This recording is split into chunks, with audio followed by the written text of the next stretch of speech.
So you're telling me there's a chance? Are you going to me? I would certainly like to. Hold it! Billy, I need your help, man. All right. Axel!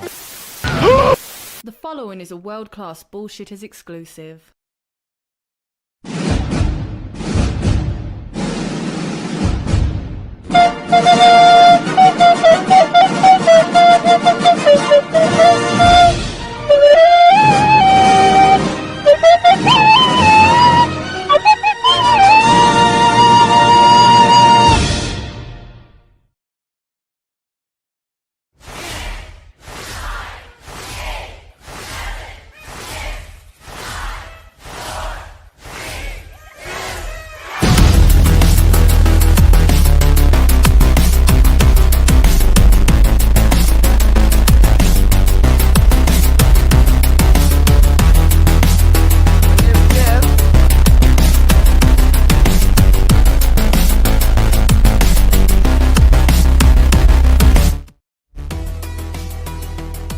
World-class bullshitters, the epitome of pop culture. I'm your host, Jeff Hicks, and with me tonight is the Bombay bad boy himself, Big Red Get-You-Tail. Yes. I'm here on this wonderful Thursday night with only Jeff because the other guys are washing their tights, I guess. I don't know. You know, it is that time of year, folks. It's late August. Lots of tights are dirty. Lots of tights need to be washed. It's a world-class event. No, folks, Kendo is taking care. Remember, he is Coach Kendo, so he's taking care of some coaching duties, but he'll be back next week. Sadly, we won't have an episode next week. We're getting this out of the way early. Nick and I are descending upon Dragon Con. It is our annual tradition where you guys can come to the con and find us. It's like a game of Where's Waldo, except instead of a red striped shirt weirdo, we're going to be decked out as the Men in Black, but we're giving away some world-class swag. So if you go to Dragon Con, you know that people wear their badges, and on their badges, they wear these ribbons. Some have ribbons that are 10 feet long, 20 feet long. They're longer than a train, like a literal train. And this year, we're going to give them the best ribbon. If you're coming down to Dragon Con, folks, find us and grab yourself one of these bad boys. Our first official 100% world-class in gold foil ribbon. So you can get this. You can stick it to your badge. You can stick it to the man. You can stick it to anybody because they're not world-class, and you are 100% world-class. So the only way to get that is to find us at the con. I'm hard to miss because I'm very tall.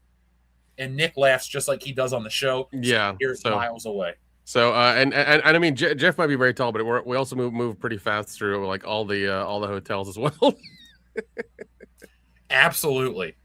Yeah. So like we're always trying to go to the next like film track class or horror track or whatever the hell it is, or we're just trying to relax and enjoy ourselves and sit down for a second. So I mean we're all around, so we'll try to post up on all of our social media bullshit, and maybe you guys can find us. Oh yeah, well, we are professional, we are world class, and we're there to have a good time. So find us at the after parties too. We don't just go to the con and then like go to eat and go home. We do the whole event. We're still parties, so we can make it happen. For sure we can. Yeah. I think Saturday there are what, like 3 or 5 raves happening. We're gonna try to hit them all. Maybe we'll die, dude. The heat last year nearly killed us. Yeah, well, it's not any better this year. Last year was probably the coolest year we had, the cool summer we had. This is not. Wasn't very cool, Nick. I wasn't comfortable. Well, yeah. folks, we're gonna be in full suits this time. Melt. Yeah, dude. Everything Men in Black. I even got a neuralizer, a noisy cricket, a former Samoan. I got it all, man. We're covered. We got everything. We're coming up aces this year. Yeah. It's gonna be interesting for sure. Now, folks, we have a lot to talk about tonight. Some fun, some somber, but definitely another world-class episode lined up. Now, while we wait for Dion to get out of whatever movie happened to come out today, Nick, I got my calendar on the wall. What's being released? Like Fast and Furious 25th anniversary? Maybe, but like that was last week. Today I don't think there's anything happening. I mean, maybe no Insidious, but I think that was last week as well. By the way, I did watch Mutiny, and it's good. Like, it's Jason Statham, so like you really can't go wrong. So if anybody wants to watch Mutiny, go watch it. You're not gonna be disappointed.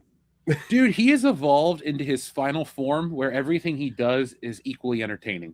It's just Yeah, I mean, like it's okay, cool. Yeah, no, it's great. It really is. It's just one of those things where it's funny because everyone's just like, oh, you keep doing these like between $20 and $50 million movies, and this and the other. Like, yeah, because they make money, and like because he's in them and people will go watch them, and he's kind of playing the same character every time. But it's like so is Liam Neeson. Like they're both doing that, but yeah, they're making money, so why not?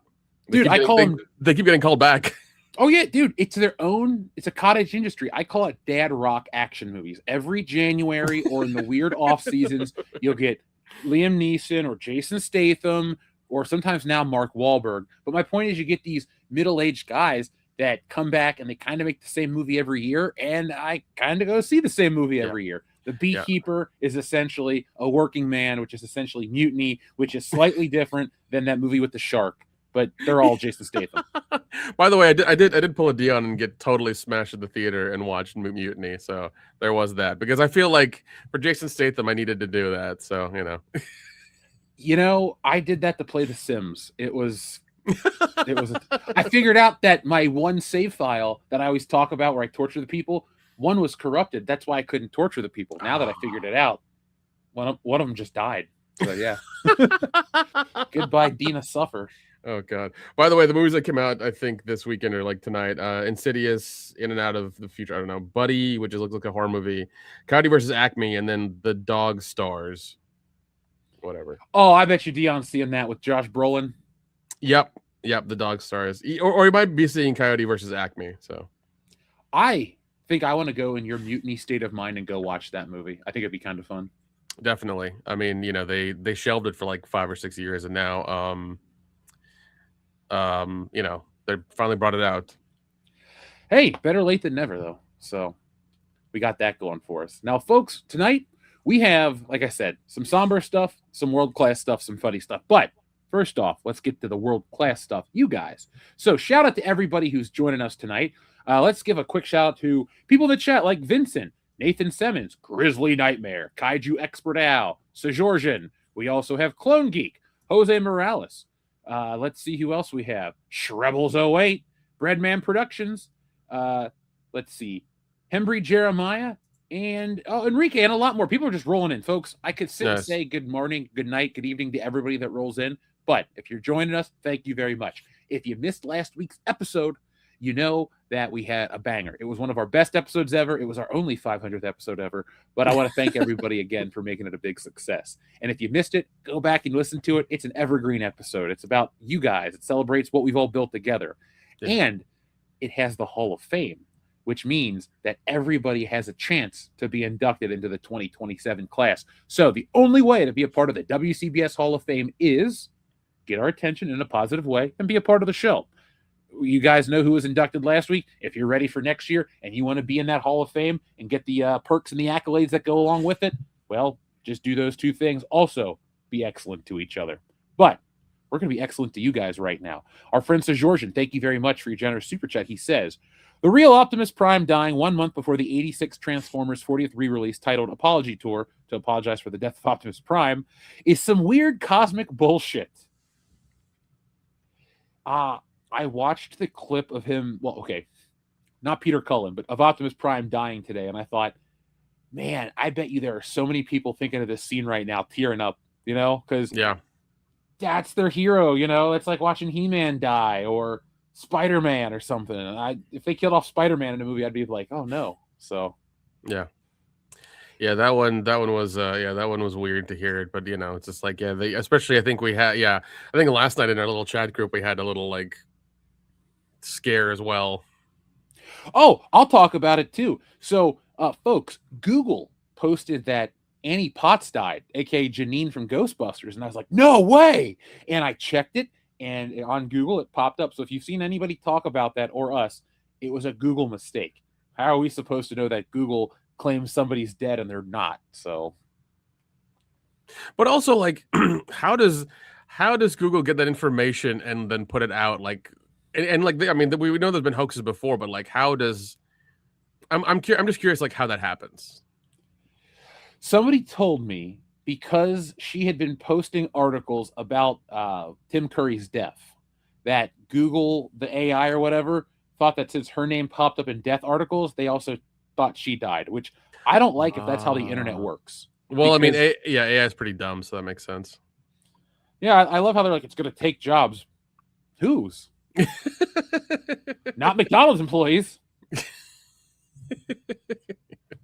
I don't know. I do like the McDonald's with the kiosks. They can't really fuck up your order that way. Yeah, I mean, we went to one on the way to Cedar Point. It was kind of weird, but I mean, I don't know. I worked fast food. I have different memories of that than other people would. Yeah, the one in Gatlinburg has become that one. Like, it's in a small shitty town, and it's now like the most advanced fucking McDonald's ever. I think it's their test bed for like other shit too. So can it transform into an Autobot and roll out? Because that'd be pretty cool. I'm sure if you order the right combination of Big Mac and fries and drink or whatever, or nuggets, it'll do it. You know, you have to like find the code. Now, folks, on the pop culture shelf, Optimus Prime does have two spaces, because Optimus Prime, while I wasn't alive for the original Transformers run, I was around for G2. And so when I tell you guys that Christmas story, the legendary Christmas 93, where I got all the Power Rangers stuff, what I never tell is the other part where another aunt, not my favorite aunt, RIP Aunt Pat, but another aunt gave me the Transformer Optimus Prime G2 toy. And I thought that was like the coolest thing next to the Megazord. So I love Optimus Prime. RIP to Peter Cullen. I own that movie, Sir George, and I have the 4K Steelbook. And I saw that it was getting the re-release with the Apology Tour. And, you know, the cosmic bullshit, I think we've had enough. Because what is it, like 5 celebrities in 2 days? To the point where, like, also, too, this year, somebody posted a scene from Home Alone 2, and they're like, none of these actors are still alive. And you're like, oh, shit, we're reaching that point. Yep. Because, I mean, the actors we grew up with and love are now in between 70 and 80 years old. So, I mean, like, it's, you know, it's happening. Unfortunately, it's happening. The audience, you know, you guys think I joke about everything, and I do mostly, but when Harrison Ford dies, we're doing a whole day of silence on the channel for him. Like, no joke. It'll be like RIP Harrison Ford. We should return the next day. We should what we should do for that is we should do a drunk triple feature of his movies. So we should avoid the ones we've watched, maybe, you know, like. Okay, so Air Force One is going to be on there. I was thinking that and The Fugitive. Fugitive's solid. Yeah. And then, like, what's the worst thing he's in that's not Revenge of the it Rise could of the be. Jedi? It could be what is it? It could be 6 Days 7 Nights with Anne Heche. Anne Heche. Yeah. That's a guilty pleasure movie. Or it could be or it could be his one horror movie, which is What Lies Beneath. Saw that in theaters too. Yep. Like I tell everybody, I was that kid that just loved Harrison Ford movies, even beyond Indy and Star Wars.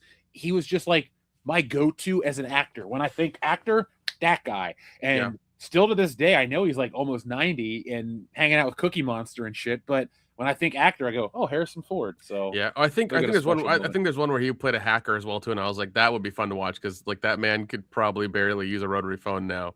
Firewall. Yeah, Firewall. Thank you, dude. Like even Morning Glory and that bullshit he's in with Jason Segel, Shrinking. Oh yeah. If it's Harrison Ford, I'll watch it. Like, yeah, maybe not a Serbian film starring Harrison Ford, but you know, some stuff like that. So Georgian, thank you for being a member for 42 months. So Georgian also says Muppets getting triple whammied with the deaths this week. Dolly duet with Miss Piggy, Tim Curry in Muppets Treasure Island, and Peter Cullen was a voiceover in Muppet Babies. I was not aware that he was a voiceover artist on Muppet Babies. Muppet Babies was one of my go-to cartoons. Wait, are the Muppets like going around like taking people out? Is that what's happening? Like they've somehow. That's the plot to the next comic, Nick. We don't talk about that. In a minute, I'm going to pull up a graphic too, folks, because we are going to talk about some of these celebrities. But I didn't realize he was that. And also, Sir Georgian, did you see that Muppet Babies is finally getting merchandise for like the first time in 35 years? Which some people are hoping they're going to put all the shows on Disney Plus or release a box set. I'll buy that box set. Didn't Muppet Babies wasn't that on Nickelodeon though? For a minute, yeah, it was. Okay. Because I'm pretty sure it's like 1980 2 or 3 when it debuted on CBS. But then when we were little, it was on Nickelodeon. Okay, every that's day. what it was. All right, got you. That's the thing, yeah. Kind of like Inspector Gadget, where that show is from 1983 and had ended years before I was born, and then probably 92 or 3, it got a re-release on Nickelodeon. I watched Okay, that's what it shit out of was. that Yeah, show. because I remember watching a lot of stuff on Nickelodeon as a kid, and I was just like, yeah, I thought they were Nickelodeon shows. Apparently not. So they just had reruns. I mean, it's the best way to do it, though. Back then, you would get a show rerun. We'll use Gadget for an example. They'd release new merchandise, and they'd release like a video game. So to me, Inspector Gadget felt brand new. That works. You don't have to, constantly make new stuff. Tell that to the Power Rangers people, though. They have milked that franchise to death. There's a video on that too. Shrubbles08 says, "R.I.P. to Dolly, Tim, and Peter. The word of the day is Coke. Muppet, Coke Island." I would so watch that movie. The Muppets. That would be a great movie. The Coke Father. Here's the easiest one: Cokie and the Bandit. Oh, dude, I'd watch that shit. It would be. Here's the thing. It would be from like Miami to like Louisiana or something. That would be the drive. It wouldn't be from like It wouldn't be in like the deep south or whatever in the mountains or something. It's just GTA 6 then. Yeah, I know. Let's see. Schindler's Coke. Different movie. So live and let Coke.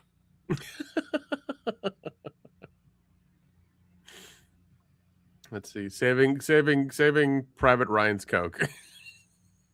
Keeping it with Harrison Ford. Coke in Present Danger.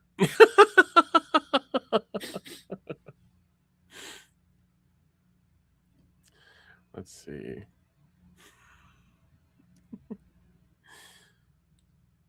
Coke and 2 Electric Boogaloo. There you go. Spider-Man Across the Coke verse. I don't know. Those aren't webs he's shooting. No. Dude, he shoots a web and then he hooks it to his nose and just rides it all the way up. I have not and never will touch cocaine, but man, is it fun to joke about. I mean, it's one of those things where I thought about it a few years ago, but now with like the fentanyl scare, it's like I'm not fucking doing that shit. I don't not want at all. my heart to explode. Yeah, because I mean, one like microgram of fentanyl and that shit, just you take a hit and all of a sudden you're dead in like 2 seconds. No, thank you. I don't need to do hard drugs. I'm not into it. So sorry if I'm boring, folks. Yeah, no, I'll stick to the hallucinogens, the weeds, and the alcohols. Yeah, well, just as long as you're alive, I'll stick to life. That's what you should do. I don't know. Life just likes to fuck me really hard, and not in the good way. Oh, I was about to say, you can give life a better name. And then you'll really like getting fucked by life. Fine. Life's new name will be Karen. Oh, God. The Wet Blanket Brigade. Now, Shrubbles08 gave us some more titles. We have Muppet Coke Island, Best Little Coke in Texas, Coke Formers, the movie, How Stella Got Her Coke Back, and GTA 6, Coke City Dreams. Oh, God. Funny thing about Dolly is I went to school with her nieces and nephews. We were in the same grade in high school. I gotta send you a picture because Dolly Parton had a niece that was on a show called Claim to Fame. And I want to see if you... Oh, you know her? Yep, I do know her. Okay. Because my mom was talking about that yesterday because she goes, Dolly Parton didn't have kids. I think her nieces and nephews are going to inherit all that money. And I'm like, and she's like, the lady from Claim to Fame. So, yeah, I think Jada like contacted me one time because she knew I did Dragon Con a lot, and then she's like, hey, I'm gonna be here if you want to hang out, and like I helped her out because she needed help like getting around town and getting around Atlanta and stuff like that. So I helped her and her husband and her kids out when she was here for Dragon Con because like she just didn't know where anything was. So yeah, she was super nice. Oh, it's always nice to hear. Yeah. Let's see. Those were our Coke titles, folks. Send your Coke titles in all night long. Anytime we have an illicit word, we like that as word of the day. Overkill161 says, goodbye to 3 world-class greats. Remember, be thankful they share their talents with us, and to share your talents with us, unless it's a donkey show. Jeez. I didn't expect that to come out of nowhere, Overkill. No, I did watch Clue last night in commemoration for Tim Curry because I fucking love Clue. Yeah, this weekend I'll have some time. Got to do a little cleaning, and I got the 4K Steelbook. So Clue is going on. I might turn on Home Alone 2. Clue's my ultimate Tim Curry movie. I mean, Yeah. I saw, folks, we're going to get into all the celebrity deaths and stuff like that in a minute, but I didn't grow up a Tim Curry fan because my mom didn't really like him. She was always like, oh, it's that guy from Rocky Horror, and she didn't really love that movie. So I just didn't really grow up with Tim Curry stuff.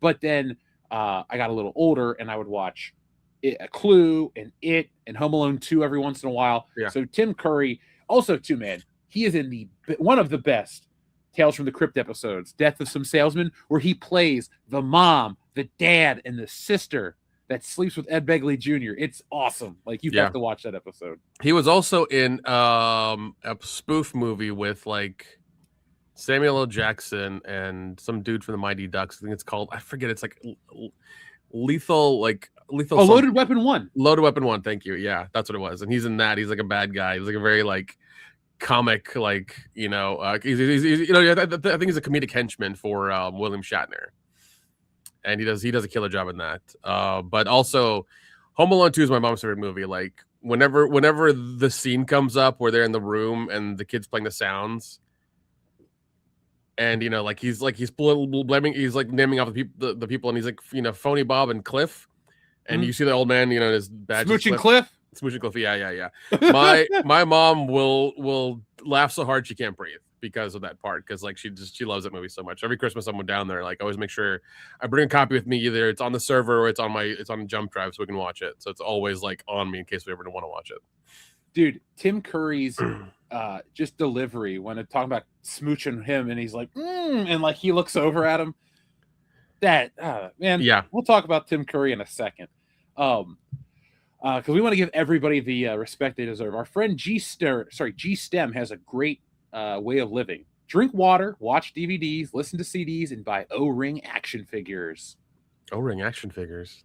Yeah, like the G.I. Joe with the rubber band. Remember how they were like multi-parts? Oh, nice. Okay, cool. I was like, O-Ring. What do you mean? What do you mean, O-Ring? What do you mean, O-Ring? Listen, I have a very wide social circle. Okay, O-Ring can mean a lot of things. Oh, I know your social circle, and I know exactly what you're talking about. Anytime I hear the phrase O-Ring, I think of Austin Powers when Tom Arnold. Dumb aside, folks. Sorry, but the best part of that movie to me is when Austin's on the toilet and Tom Arnold goes, "Hey, partner, have a good one." He just goes, "Okay," and then Tom Arnold's like, "Calm down, you might blow out your O-Ring." So anytime I hear O-Ring, I think of that. Yeah. G STEM. I have my 94 Spider-Man, the animated series Spider-Man, the O-Ring figure. That's my favorite O-Ring toy. I had the original Toy Biz Spider-Man with the O-Ring body, but they all broke apart, and I was a cautious kid with my stuff. So, Nick, did you see they're making a comeback though? They got Ghostbusters in the O-Ring figures now. People are making custom Axel Foleys. Like, if you're a G.I. Joe collector, there's a lot of shit out there for you, man. Yeah, I'm always happy when people are making their own stuff, especially if they, like the 3D printing things and stuff like that. It's always nice, people are, having hobbies and doing fun shit and, trying to make a little money as well too. It's always nice. We're probably going to see that stuff at Dragon Con in the vendor hall if we get in.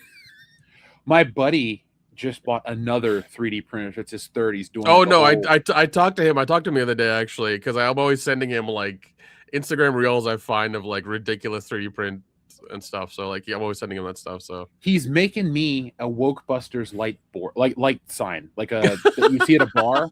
So I'm gonna start taking that to cons, because folks, remember, Dragon Con is to come hang out. Cincinnati Comic Expo, I'll be working. For the Fans Fest in New Jersey, I'll be working. Orlando's MegaCon, I'll be working. All these shows, come down and hang out with us. I'll bring the sign. I honestly might drive down for the Orlando one just so we have a car. I like the way you operate. Because like I can do the trip in like 2 days or so, because like I can't drive more than like 5 hours. I'm sorry, but I might do that, and just so like we have a car to move around with, and you don't have to rent one. This way, it's a lot easier, and it's just we just roll that way then. I'm down. Yeah. Now I'm excited for something that's not for a whole year. Yeah, I know, it's a long time away. Oh, so Georgian, thank you very much. First off, our friend Xavier to God says R.I.P. to Peter Cullen, a.k.a. Optimus Prime. Yep. Dude, voice of a generation. That's not hyperbolic. Transformers, He-Man, G.I. Joe. If you're an 80s kid, that's your trifecta. Maybe I was born after that era, but he's Optimus Prime still. He came back for the movies. It was awesome. Yeah. I know people don't like that first movie, but I like the very end when he's saying something about we're more than meets the eye, and then the stupid Linkin Park song hits, directed by Michael Bay. That always makes me laugh, but I love it so much. Yeah, I mean, I'm glad they did that. They got the original guy who, and I'm sure they paid him a fuck ton for it as well too. So hopefully he deserved it. No, for sure, yeah. Speaking of deserve, folks, whenever somebody sends in such a generous super chat, you get something special.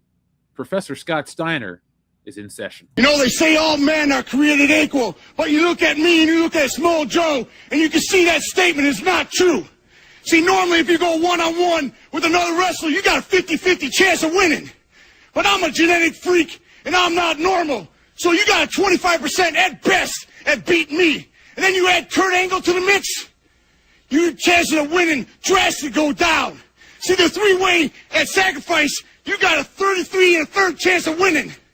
But I got a 66 2/3 chance of winning because Kurt Angle knows he can't beat me, and he's not even going to try. So, Samoa Joe, you take your 33 1/3 chance minus my 25% chance, and you got an 8 1/3 chance of winning at sacrifice. But then you take my 75% chance of winning, if we used to go one-on-one, and then add 66 2/3%, I got 141 2/3 chance of winning at sacrifice. See, Joe, the numbers don't lie, and they spell disaster for you at sacrifice. Yeah, they do. So, Georgian, yeah, they do. Let's see what he's saying. He says, Muppet Babies is essentially a copyright hell. Clips of the babies in Star Wars and Indiana Jones could pass under Disney scrutiny, but then you got Killer Tomatoes, Teen Wolf, Star Trek, and others I remember. No chance for a home release. New button? Sure, I'll press your button. Dude. I remember Attack of the Killer Tomatoes. I remember the 4 movies in the cartoon. I watched the cartoon as a kid. Yeah. Because when I was really little, it was that weird era of like R-rated movies getting cartoons. RoboCop, Rambo, Attack of the Killer Tomatoes, Toxic Crusaders. Yep. Captain Planet. They were all just R-rated. Captain Planet. We had for a blip. We had Bill and Ted and Back to the Future as well. Those cartoons.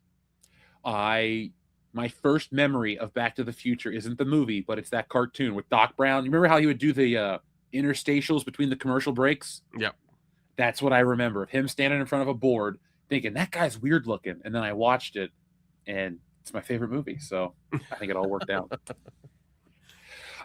So Georgian, my favorite Muppet Babies moment, and it's a moment that has permeated my everyday life, especially with my mom.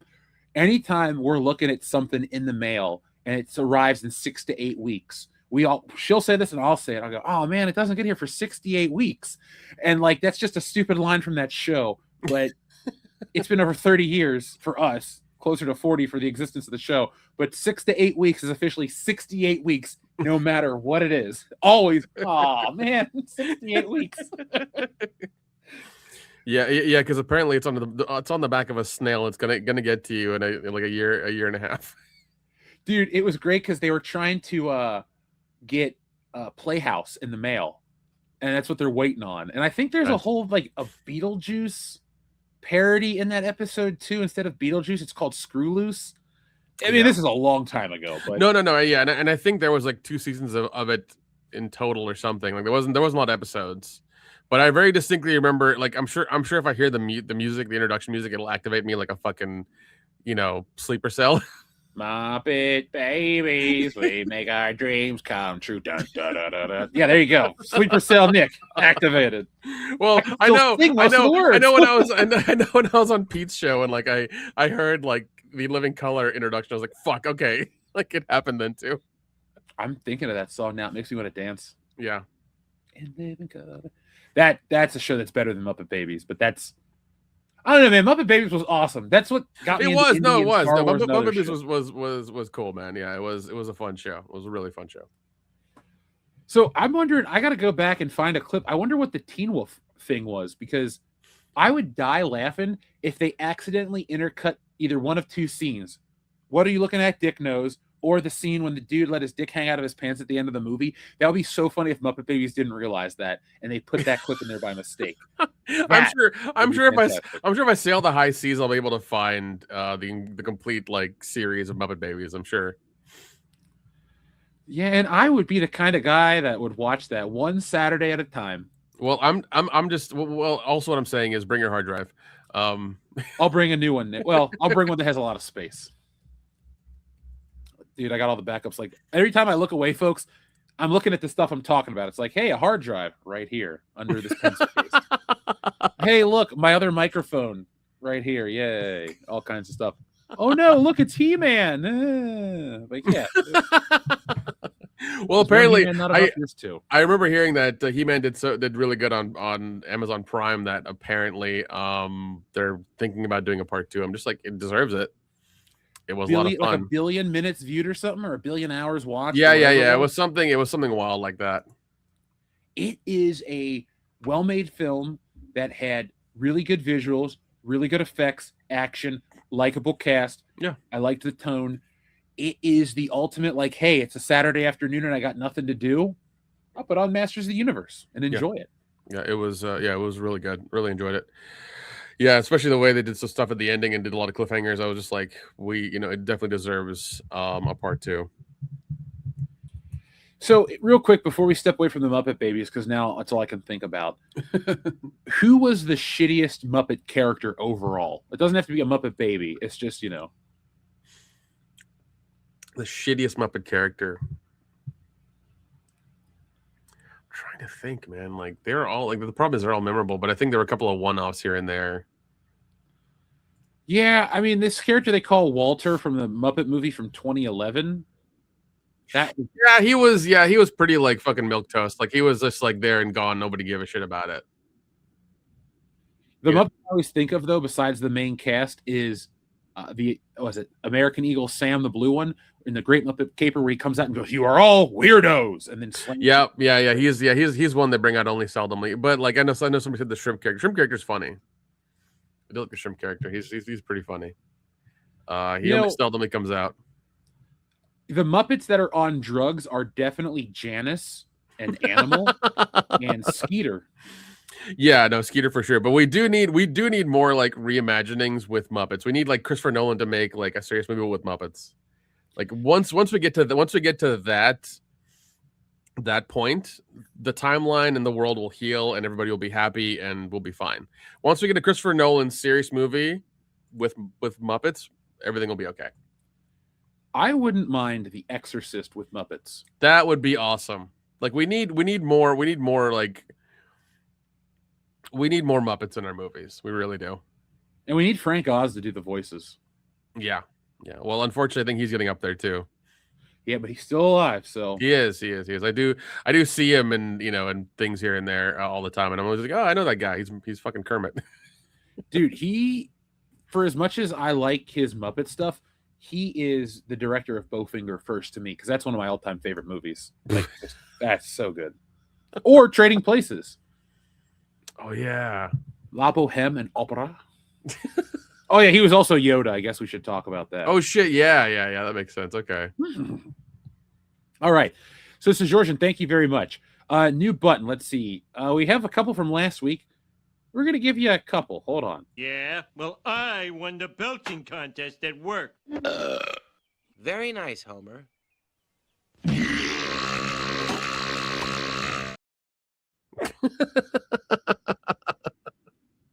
Yeah, that one works.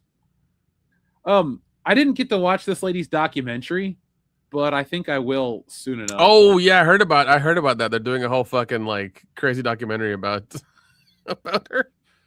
I mean, she's gonna go down in history as the only Olympic troll ever. Well, apparently that event they've taken out now. Like it's no longer a thing anymore. Yeah. Oh, by the way, speaking of that, what do you think is going? Okay, give me your top 5 costumes that we're going to see the most of at Dragon Con. Spider-Man for sure. Okay. Like Spider-Man's an annual or perennial favorite, but this year's going to be worse. I say we see Doctor Doom, A lot of Okay. variations on Doctor Doom, like a lot of dudes in suits with a Doom mask. Gotcha. I say we see. Okay, I say we see a lot of Alan Grant from Jurassic Park. I say we see a couple dead actors. Like I wouldn't be surprised if we didn't see a Dolly Parton. I wouldn't be surprised if we didn't get a bag lady from Home Alone 2. Oh, Or okay. Revenge of the Nerds shit. So if we do it, if we see Revenge of the, I doubt we'll see Revenge of the Nerds, but if we do, I'll be very surprised. I remember one year, I don't know, I saw like people in a group costume and it was Return of the Living Dead 1. And they like I looked at them and I was like, oh my god, that's awesome. They're like I bet you don't know who I am. They were like, I bet you know who we are. I'm like, of course I fucking do. You're trash. You're Spider. Yeah. You're that other geeky guy that I don't remember. But Yeah, like I knew like I know the characters' names and they were just like, oh my god. I'm like, yeah, I'm a fucking horror nerd. So if that ever happens to me, I'm just gonna scream out, "Do you want to party? It's party time!" And see if they, And I'll even ask her, "Do you make love till you die? What's your worst fear?" I can't act. I can't tell if that woman can't act or if she's the greatest actor ever, Linnea Quigley. Because a little bit of column A, a little bit of column B. All right, cool. I guess she got naked. That's why they liked her. No, well, I mean, yeah, I've met her a couple times. She's super, super nice. But she is, yeah, she's never gonna stop doing stuff for sure. Well, why? Also, Sir Georgian, since this show got canceled, I get to press this button one last time. Simon, you've got to try one. I feel like Stevie Nicks having coke, blown up a bunghole.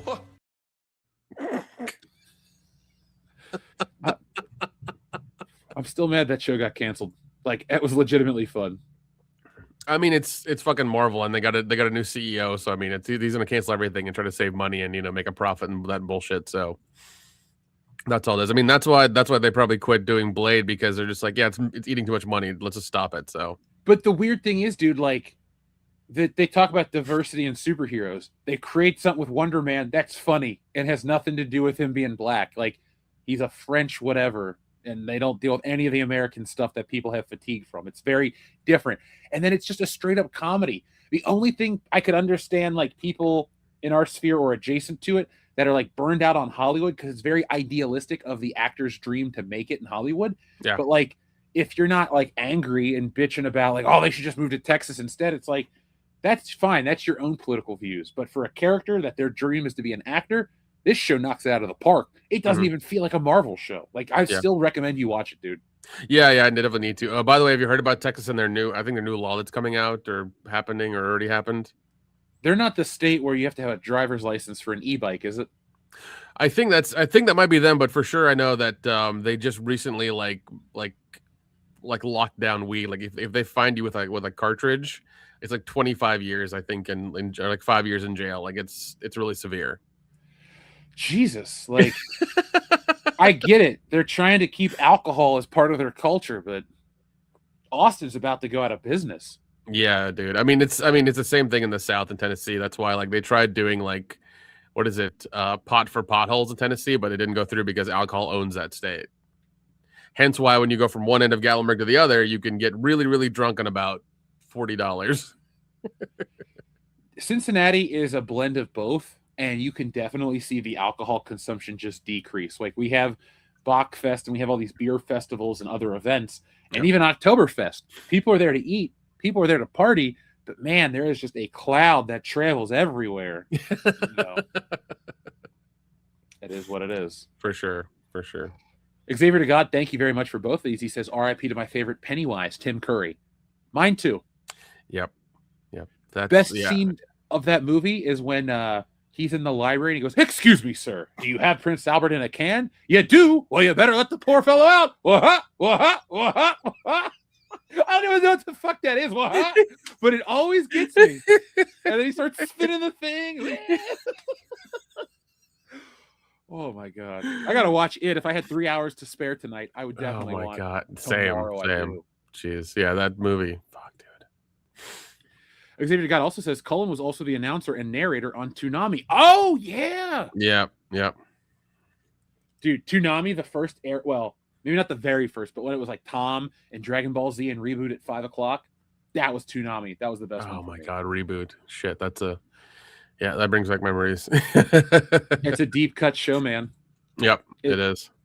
It's so dated, and all the technology surrounding it is data. They're like, oh my God, I got to get in my modem because I'm about to get attacked by a kilobyte army. It's like, what file constitutes a kilobyte anymore? Like a floppy disk, because I think a floppy disk is like 1.44 megabytes. Like that would be it. But like, could you download anything on the internet that's not a scam that's in the kilobytes still? Like, pictures are in megabytes. That's There's true. nothing That's in a true. kilobyte. Well, I mean, pictures like, yeah, pictures can be in kilobytes as well. If they're like compressed to JPEG, they'll be in kilobytes. Can you give me a compressed copy of the room that's only like 90 kilobytes for video file? That would be horrible. 90 kilobytes? What is it? 24 by 24 pixels? Get the fuck out of here! I'd do anything for my girl. I want the audio. Like, the audio would be mono, and it would be like. The sample rate would be like what's the lowest one they have? Probably like 98 or something. It'd be fucking terrible. It'd sound horrible. You know how people reverse engineer old technology? I've seen one where somebody reverse engineered an NES to play Netflix. I want somebody to put the room on an NES cartridge so we can watch it in like that crappy pixelated mess. No, I'm sure somebody could do that these days for sure. The one thing I saw that really is depressing, that somebody made a fucking like CRT emulator for their video, like the video player that you run like your fucking movies through, and it'll put the CRT shit on it. I'm like, you people are too much, too fucking. Much. How they talk about LARPers, like real action LARPers today. Yeah, those people are the LARPers that I can't tolerate. The people who try to live a life that they weren't around for. Like, stop LARPing my fucking childhood. That, you know what, that should be a t-shirt. Stop LARPing my childhood, because I'm really tired of like these early 20s dudes that are trying to give you a recap like why 2001 was the best year in gaming, and I'm like, you weren't fucking there, so I don't care what perspective is, because I can go read this data myself. I lived through it. I can tell you what it was like to wait outside of a Toys R Us for the GameCube, or what it was like to play the Halo kiosk demo. Like, you can't. You can read about it on fucking Reddit, but you can't live through it. No, you can't. No, we were there, goddamn. We were in the ground floor. We're in the trenches, motherfucker. Damn right, we were in the trenches. You have no clue. No clue. I guess it's like us like dreaming about the 80s, like being a teenager in the 80s. It's kind of like that, but better because we had technology. The only difference for me is like when I was younger, I never wanted to live back in the day. I just want, like, when I was little, I was like, man, I wish I could get the Star Wars toys that came out back then, because they had vehicles and ships and all that. So I never once like dreamed of living through the 70s and 80s. It was always like, I just want the cool shit that they had back then today. Because and here's the thing. We were born in the 80s. It's not like we weren't around. But we were born in the 80s. But it's one of those things where, like, if you're born at a certain, like, if you were born in like the beginning of the 80s, then you can say you kind of lived through them because you're old enough to like remember that shit. But if you were born like halfway through towards the end, you can say you were born in the 80s, but you didn't really like experience the 80s. Well, like I say on my Instagram, 80s baby, 90s kid, 100% world class. Like, that's my slogan. That makes sense. I'll take that. I'll take that for sure. That makes sense then. Yeah. Enrique has something great for you to take. Nick, use the word of the day to drive for more than 5 hours. Jeez, I can't. All right. Have a Coke and a smile. I have. Listen, I have my car on autopilot. I have a Netflix movie going. I'm playing a game on there as well too. Like, I'm doing too much, and I can only do it for 5 hours. Okay. So. Are you playing Grand Theft Auto 6 on your Netflix TV? I watched that. I watched that 30-minute little teaser. Yeah. I really think people are nitpicking a lot. Like, I'll put it like this. I don't know what the story is. It could be bullshit. But like, from a visual standpoint, I haven't seen a video game in 10 years that made me go, ooh. Like, yeah, I mean, and also with the leaks and stuff like that, we'll see what happens. Homeboy might say fuck it and burn the world down and release a legitimate copy. So we'll see.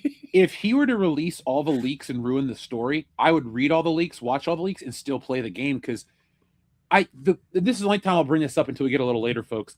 I get mad when people talk about Grand Theft Auto because it goes back to the whole LARPer tourist thing, where it's like, you guys don't really get Grand Theft Auto games. You're treating them like there's some lame-ass Last of Us or one of these story-driven things where it's like all that you do is watch cutscenes. Yeah, Grand Theft Autos have all had stories, but they're all the same. Start at the bottom of the crime ladder, work your way up, deal with a duplicitous character who backstabs you, get laid on the side, build money, win the day. Every game. Claude Speed wins the day. Tommy Vercetti becomes the crime boss of Miami. CJ reclaims the neighborhood and gets out the dirty cop 10-penny. Nico Bellic, that game fucking blows. But then the fifth one, they all win if you choose that ending. So when everybody's like, oh, I don't want it spoiled, you can't get spoiled because Grand Theft Auto is about the experience that you have while you play it. It's not about, oh, I was so moved when Lucia broke out of jail. It's no, you lit the old lady on fire while you shot the dude at the nudist colony in the dick and put a bomb on this lady's butt and shot her into a pool and then blew it up. Like Grand Theft Auto is just bedlam. It's not this game journo bullshit. Yeah. And I agree with you. It's like it's the only place, and I mean, I think they've implemented a lot of stuff from Red Dead 2, where like you have meters and stuff for everything. You have to take care of everything as you're going through the world. I mean, you know, like I'm still like, you know, playing Red Dead 2 like every now and again, and I love it because like everything is adaptable.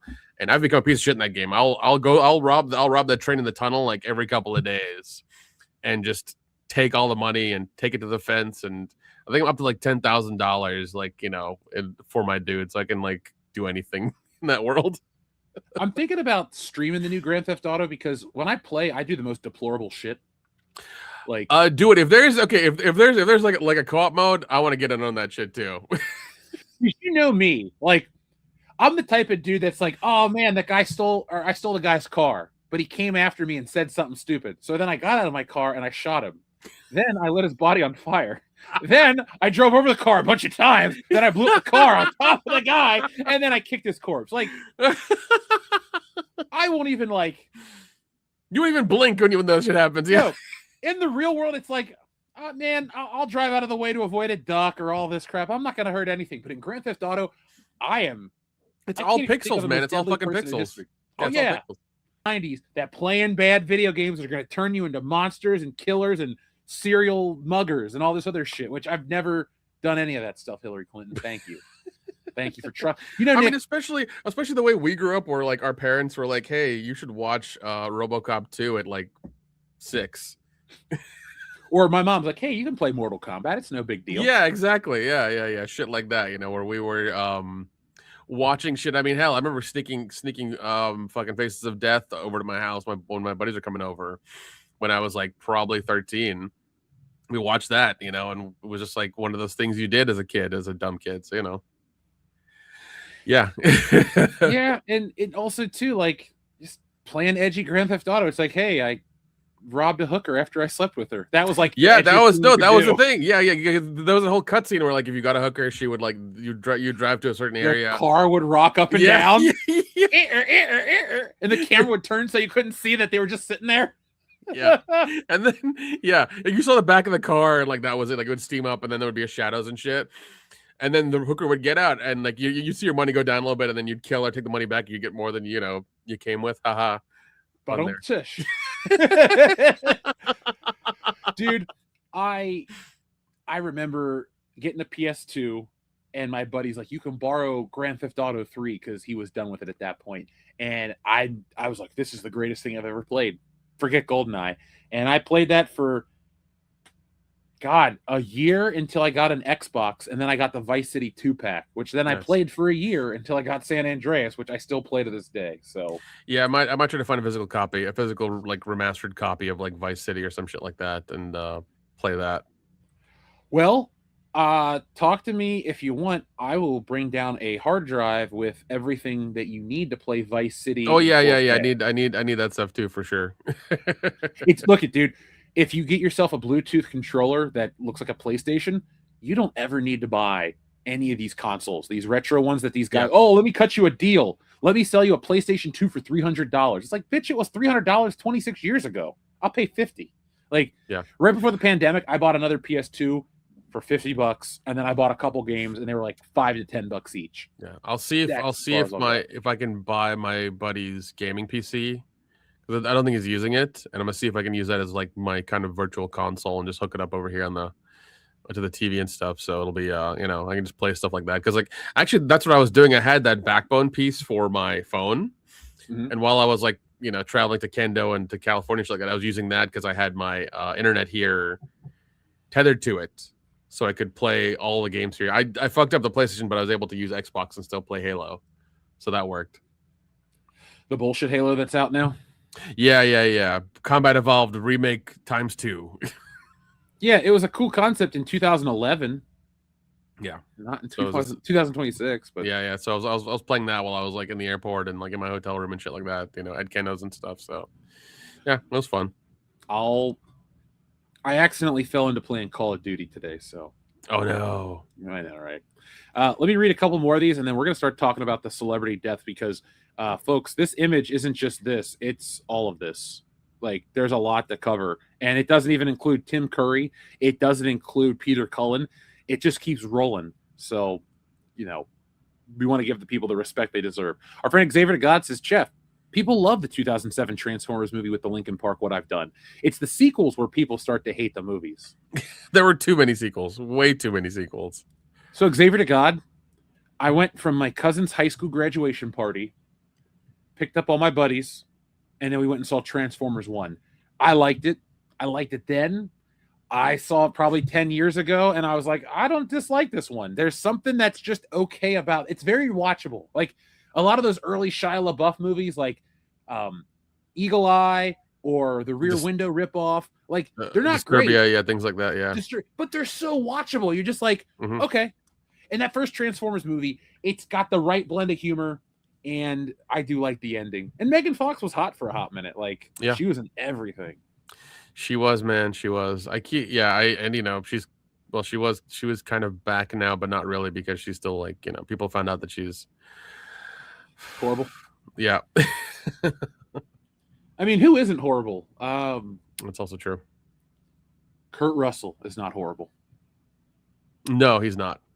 Did you hear what he said after doing that con? What'd he say?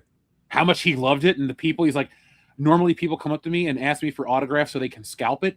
But he's like, everybody was a genuine fan. He goes, that was the best thing I've done. I'm like, cool. Well, hopefully he does another one. Because I remember Jamie Lee Curtis did like one for Halloween a few years ago with Horror Hound, like when I was like a decade ago.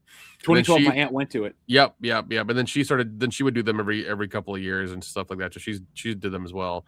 So hopefully Kurt Russell will come back and do another one because I would love to just meet him and talk to him, and I would probably get him to sign the really nice McCready figure I have.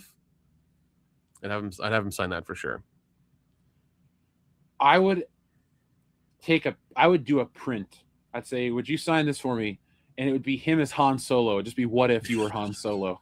And then I think he would get a chuckle out of it. I'm like, thanks. I'm sure man. he would. I'm sure he would. Dude, I'm sure he would. Yeah. Because my ultimate dream is to make Stealing Solo the movie, but I would love like a B-roll, like blooper reel, where after you and Kendo kidnap Harrison Ford, you realize it's actually Kurt Russell. You just kept, basically, I want to do a gag where you kidnap all of the actors that almost played Han Solo, like Kurt Russell and Al Pacino and even Billy D. Williams. And just like, oh, he's not even the right color. And then eventually you get Harrison Ford. Like that'd be a lot of fun. That'd be a lot of fun.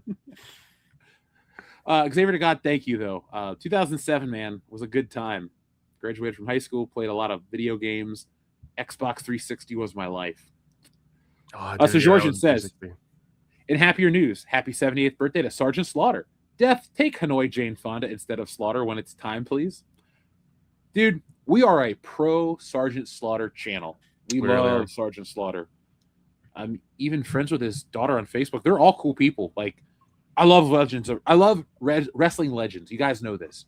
And Sergeant's definitely a legend. Yeah, I think the last convention, last Horror Hound we did, I think it was in Indianapolis. We got to talk to Booker T there for a minute, and he was super nice. Oh, Booker T's the man. And it was funny because there was like he was there, and then you had two newer people there, the couple or whatever, I forget their names. Oh, it was Sammy Guevara and Tay Conti, for those who were wondering. Yeah, and so like I was with our buddy Adam Shawhan, and like we wanted to give them comics. And so we gave them the comics first, and they were just very dismissive, and like they were like cordial, but they weren't like wanting to talk to you, you know, for a minute. And so they're like, "Hey, cool, thanks, man. What's the name of your channel? Awesome, cool. Yeah, talk to you guys later." We went next to them to you know, to what's his name, and Booker T, and he talked to us for like 10 minutes. You know, because we were just talking about wrestling. I was talking to him about the whole grocery store scene, you know, he was doing and stuff like that, and that stuff in the skits and everything. And like he gave us the time of day and everything, and you know, he was a super, super nice guy. And I was just like, oh, there's the difference there. The old guys, the old guys understand where, like, you know, where their fans are. The new guys don't really give a shit. Yeah, Booker T paid his dues. Like, Booker T's in that rarefied air of like real legends, multiple time champion. Maybe never main evented WrestleMania the way he should have, but I was a big Booker T fan. So. No, he was, man. It was. But nobody was a bigger Booker T fan than Dion. And folks, I've told that story enough. Dion embarrassed himself almost. Dick's Insider, what is up? Long time no see. Did you hear about the constipated accountant? He couldn't budge. He couldn't budget, so he had to work without a pen and paper. Something to lighten the mood. Oh, God. Oh, he couldn't budget, so he had to work it out. Oh, ew, never mind. I read it. Hey, eat some goddamn fiber, okay? Yeah, have a bran muffin.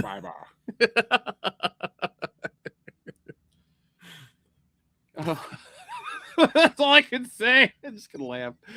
Thank you, Dick's Insider. What is up, man? I believe it's you that always asks about the P.O. box. We'll take care of it. Thank you, Shrubbles08, by the way, too. You know what's up. I gotta send you a letter.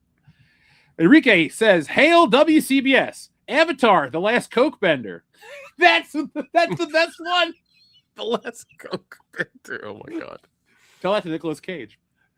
The Coke Worker, Coke and Miss Daisy, The Fifth Coke, Coke Eyes, Coke in 60 Seconds, Maximum Coke Drive. Dude, that's what the movie was, really. It was just Maximum Coke.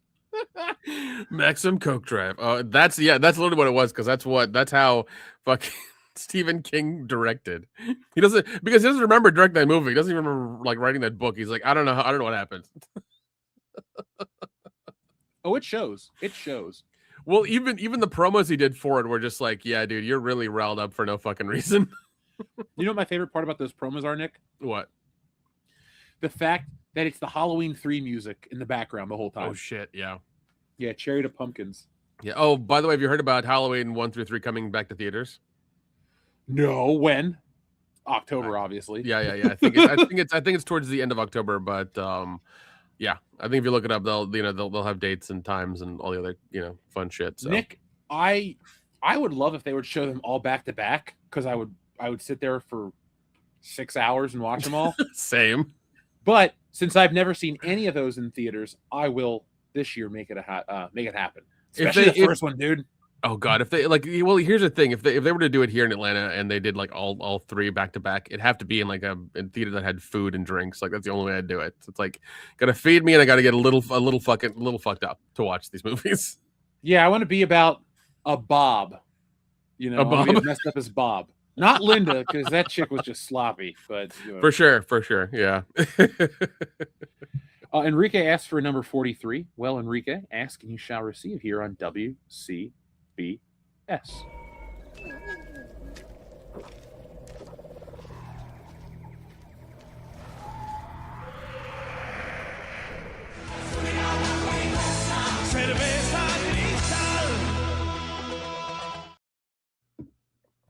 Fuck, I gotta go find some Cerveza Crystal now for Dragon Con. Dude, well, I want to have as like a can of it on me. So if a listener's like, "Hey man, you got any Cervezas Crystal?" So I'll just pull it out of my jacket pocket. Cerveza Crystal. Oh God, I don't know. We always travel with provisions, so we're never like we're veterans. Like we know how to do this shit. Yeah, man. We just like go like that, and it comes out of our wrist. Pop it right back in. We're good to go. That's how we operate. Oh my God. Xavier to God, thank you very much for your very generous super chat. What happens, folks, is when we get a $10 yellow one, we have a button to press. But Xavier to God says, so Cullen was a promotional announcer and narrator for Toonami. The first Tom was voiced by Sonny Strait, the voiceover artist for Krillin and Bardock, the father of Goku. Then Steve Blum becomes the new Tom afterwards. So I knew the name Sonny Strait off the top of my head, but I didn't realize those were the characters he did. That era, I know people prefer modern anime and modern stuff because it's closer to the source material, or the not the adaptation, the translations are more accurate. But like this era was like the Wild West. It was fun because I know in the 80s you had stuff come out on video. There were Samurai Pizza Cats. Like, I'm aware of this. But when it hit this like early mainstream acceptance and you're just getting stuff thrown at you left and right as a kid from Japan, and then you like go on the internet and read about these shows, it was a cool time. It was definitely a cool time. And I will watch these stupid Toonami documentaries and kind of like get back into the vibe of it. And then, but that's the thing, folks. I know this is a side detour. Toonami and Cartoon Network ruined Dragon Ball Z and a lot of these shows for me, because if it's not that music that I associate with it and the voiceover, I just don't get into the shows as much. There's something about those versions that are burned into my memory that I will watch forever. But if they're not, I don't know, man. I don't know. Yeah. Let's see. Here is your number 10 button right here. Dion, I wish you were here, buddy.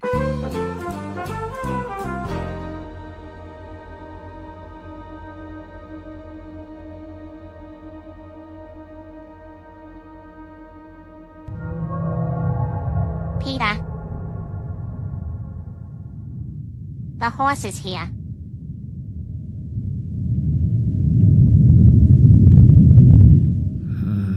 Hello, Dion.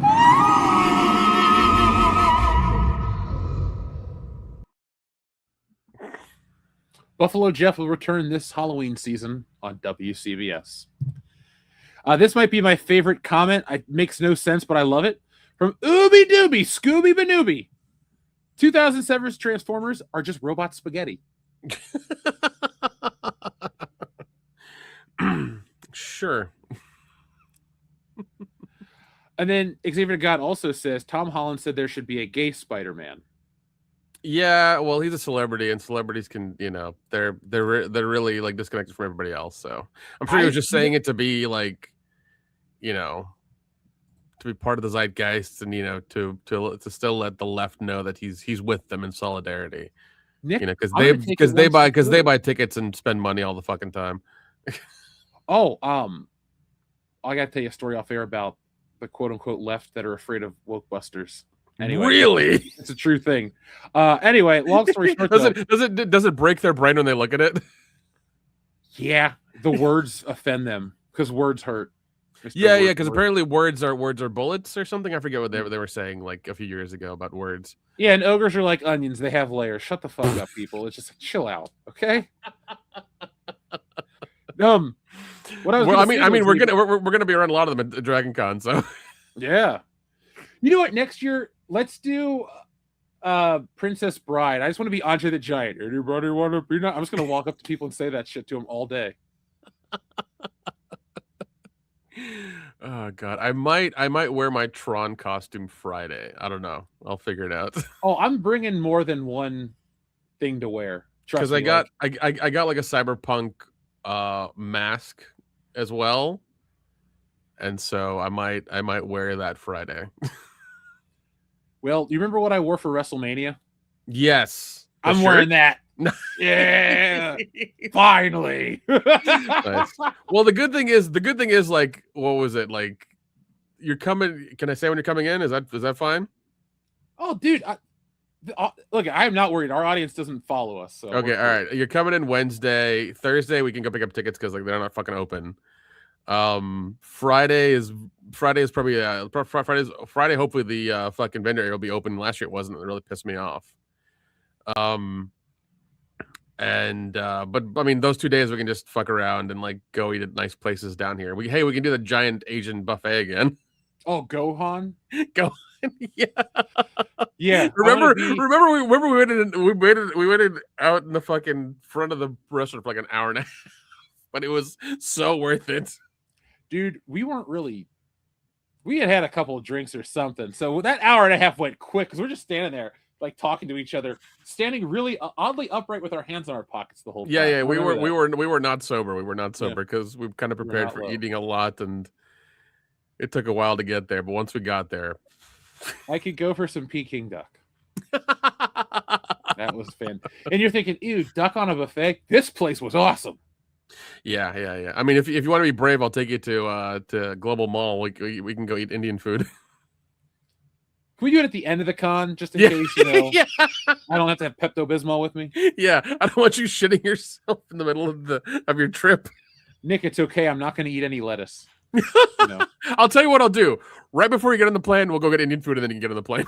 Yes, it's only a 90-minute flight. Screw everybody else. It'll be a very memorable 90 minutes. You'll just be like, you just won't be able to move. You're just like, Gotta go right now. Gotta go. Now, Xavier to God, the last thing I want to say about in regards to Tom Holland's gay Spider-Man. I don't think he's trying to posture for the left, Nick. I think he's trying to tell us something, that his marriage to Zendaya is a cover. That's his beard. He is the first gay Spider-Man, and he just wants the acceptance built in. Yeah, I mean, she looks like she might be able to grow a beard. She's probably more of a man than he is, so. Yeah, we could talk shit, but if Zendaya came on to you, you'd bang her. You know it.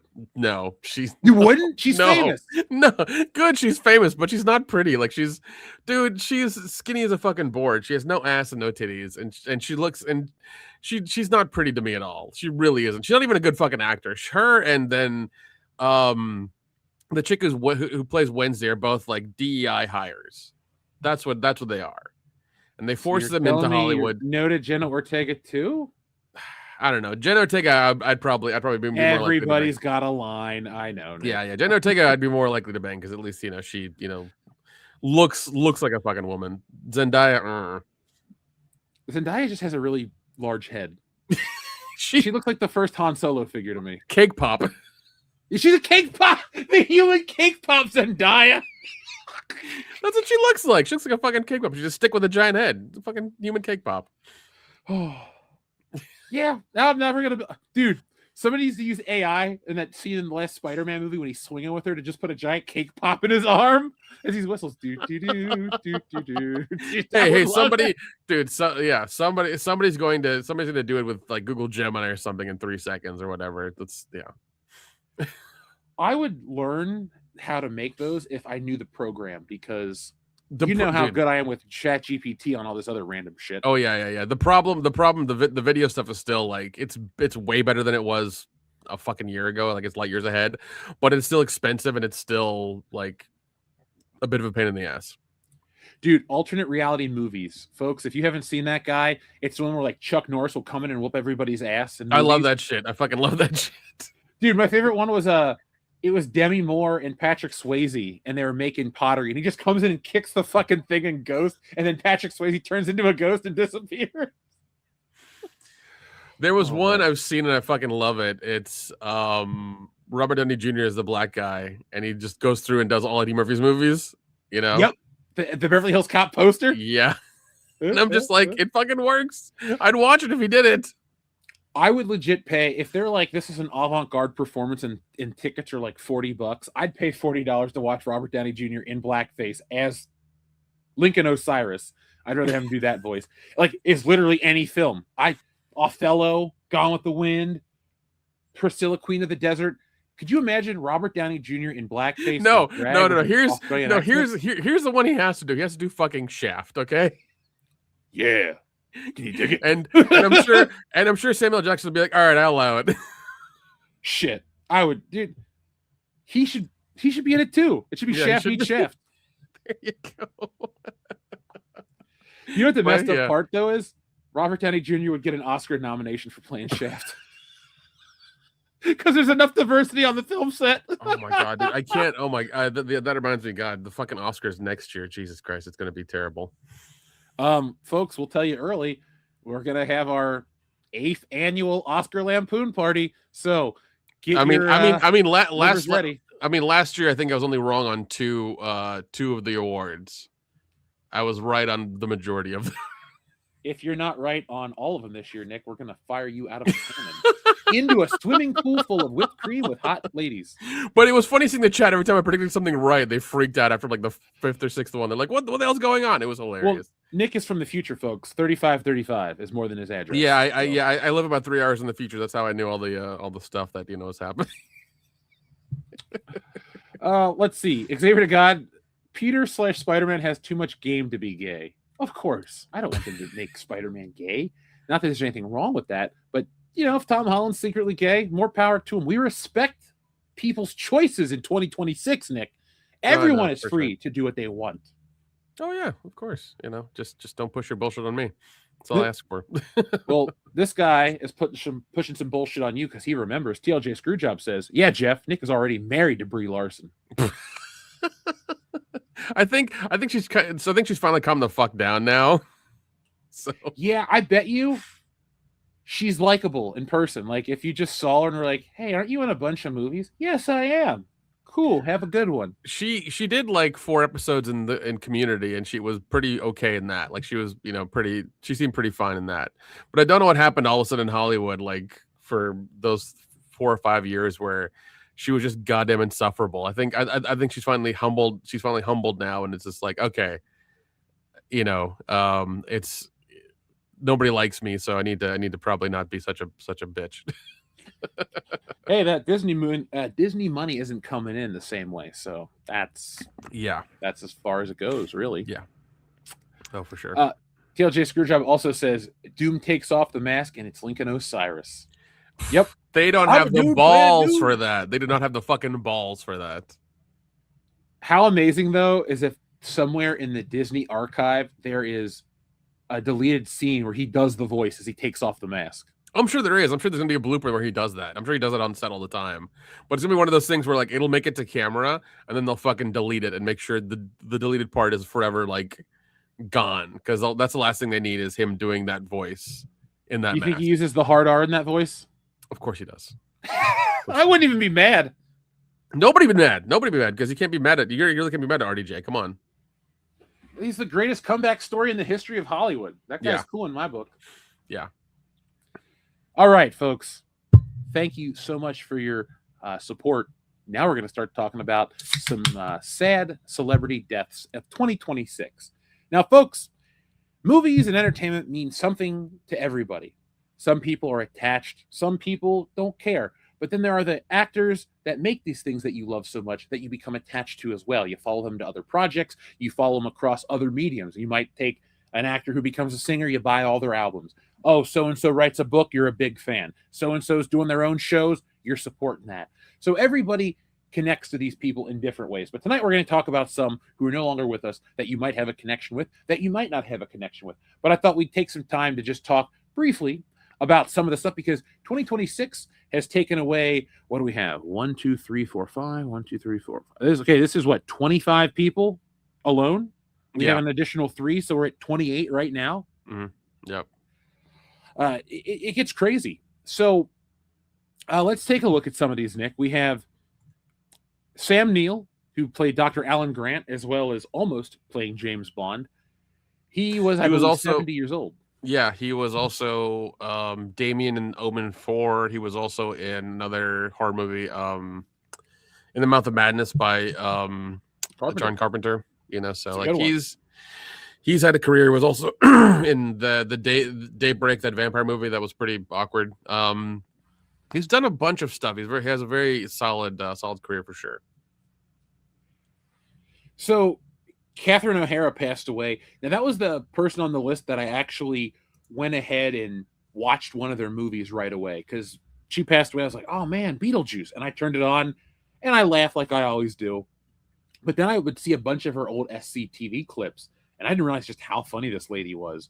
So I've gone back and watched a decent amount of her shit in her passing. But I'm a fan outside of Home Alone. Home Alone's good, but I don't look at it and go, oh, Kevin's mom. My mom's real, and my mom's better. So sorry, Kevin. Your mom left you at home. Mine wouldn't. What? Any opinion on her? You a fan? Yeah, I know. She was in a lot of the SCTV stuff. She was in a lot of their skits and things. She did a lot of voice stuff as well. And there was one that she was in. Did she ever do a Scooby-Doo voiceover? I don't think she did. I'm looking through it right now. She did do Sally from Nightmare Before Christmas. Oh, I didn't realize that was her. Yeah. I have that action figure. Oh, nice. She was in Dick Tracy as Texie Garcia. Huh. Interesting. Yeah, I'm trying to see her. because I know she was like she did like a couple of those crazy. Okay, no, she was the Best in Show. That's what I was looking for. She was Best in Show. That's what she did. And A Mighty Wind. She did And all A Mighty those, Wind. Yeah, she was with those Christopher guys. Guest documentaries. Yeah. Those were fucking great. She did really good in those because that was like, once again, as a kid, like I was only, I only knew her as either she was in Beetlejuice or she was in Home Alone. Then I watched some of those because they were like elevated comedy almost, and they were hilarious. And she played different characters in those, and she was doing so well in that. Wasn't she in Schitt's Creek? Wasn't that her last like big thing? Yeah, I tried watching that, and it's one of those things where like I don't understand why people like that show because it's about four like rich people who are like obnoxiously rich living in LA, and then also they lose all their money and they have to go to this town that they bought, a decade ago. And it's just like how are you watching a show about rich people who are assholes being in a small town, acting like assholes, like they own it because they kind of do, and they live in like a motel? Like I don't understand how this show is. Like I watched 4 episodes to really like try to figure out why it's funny, and like I couldn't find it funny. Yeah, I haven't given it a watch. I like Eugene Levy. I liked her, but same. Eugene Levy is really funny, especially in those documentary kind of comedies and stuff. She's really good, but like I tried watching it together, and I think the other dude that's in it was really irritating, and I just couldn't get into it. I mean, that shit happens all the time. Yeah. Now, the next one on our list, this one shocked a lot of people, and then the outpouring wasn't a shock because it's Dolly Parton. Everybody seemed to like her. Like, I don't even like country music. I like Dolly Parton. She's awesome. She's in some good movies. She produced some stuff. Like, she wasn't just a country singer. She was an all-around entertainer. And Nick, this isn't a joke. You know what my favorite thing Dolly Parton ever made? What? That line of food she sells. Oh yeah, dude, the Dolly Parton cornbread. I made some this week I made some yesterday. Actually, I was like, oh man, I pulled out a box of it. Folks, that's not a cheap plug or a joke. Like all the Dolly Parton branded food is excellent. I don't know who makes it, but every time I see that stupid pink box, I am like, well, that's a good cake. That's going to be this. Even the frozen stuff. Like she put her name on quality products. Yeah, I actually I think when I was going, I think last year when I went to my buddy's house for July 4th, I took over like the pie, the frozen pie that was Dolly Parton, and we fucking loved it. It was so good because when you get frozen pies and things like that, you just kind of like it's always a toss up. But like that one was like we ate the whole thing like throughout the night. It was that good. I will say this though. She did a lot of philanthropy work, especially in Surrey County and stuff, where I used to live. And she did a thing with making sure kids could read. Like she gave like books to poor kids and things like that for free. She made sure that everybody had the same, access to that kind of stuff and education and things. I even remember going to my nephew's high school graduation a few years ago, and he won her scholarship that she does in that area. And she made a video and everything and stuff for it, and like she does she did a lot of her money went to like back into the community, like it actually did. She has a big college scholarship for a lot of kids in that in Surrey County, and you apply for it, you might win this, that, and the other, but it's always a lot of money. And like I've seen people who've gotten it who are able to pay either half or their entire college tuition with it because it's a big chunk. She gives it to, I think she gives it to one person in one school graduating in like every school in the county or whatever. So like it's a lot of money. Hey, I got a lot of respect for her. So yeah, no, she has a lot of philanthropy work. She did a lot of stuff in the county. I mean, like I grew up hearing about it, and all the time you'd see her even in the Gallenberg post office, there was this photo of her sitting in a chair reading to kids that was there for decades. Like just ever since I was a kid and I grew up there, and I would see it in the post office, it was always there. Even when I went back a few weeks ago, it was still there. I always think of her in the Beverly Hillbillies movie. They hire her for Jim Varney's birthday. Remember that? Yep, I remember that. Yeah, So yeah, apparently she had very good things to say about Jim Varney as well. I think in some interview that she did a few years ago. So I was like, it's good, man. You know, like Jim Varney, yeah, he's another one. Is just like that one really hurt as a kid. Yeah. I mean, we're getting to a point now. Jim Varney's was a little different because he passed away from the lung cancer from smoking unfiltered cigarettes. But like, when I was talking to my mom about this, we're getting to a point now where it's going to be big names regularly. Because, it is. Yeah, because they're all. And I'm not trying to call up anybody, but like, you could lose Han Solo and Luke Skywalker in the same week, and he'd be like, "Whoa!" Or Kurt Russell could, like you could have one of these things where it's like, that's what people, every day of the week something happens. I don't want that to happen, but because they're all in their 70s and 80s now, if not older. So yeah, I mean, you're not wrong. It could be an everyday thing.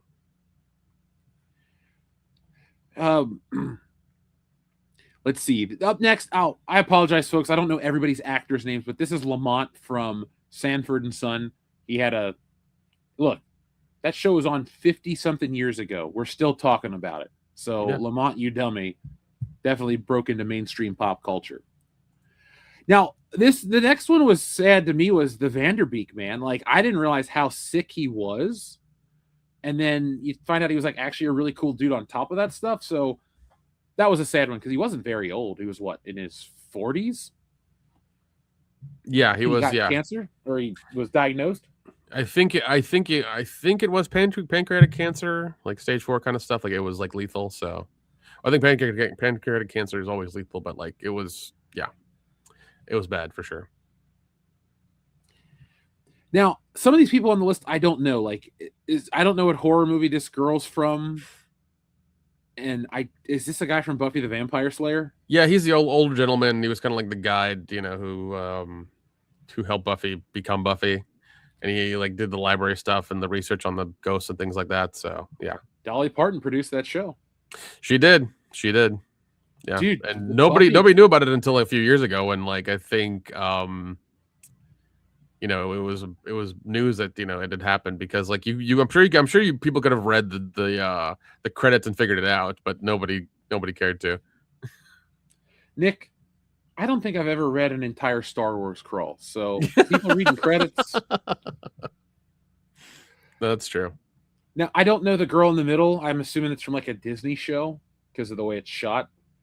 But Hayden Panettiere, she's roughly my age. That one blew me away. I was like, no way. Yeah, dude. She was 36. Yep. She was young. Now, I don't believe the next guy is dead. Chuck Norris is probably out there just waiting. That one really like fucking rocked the world, man. Yeah.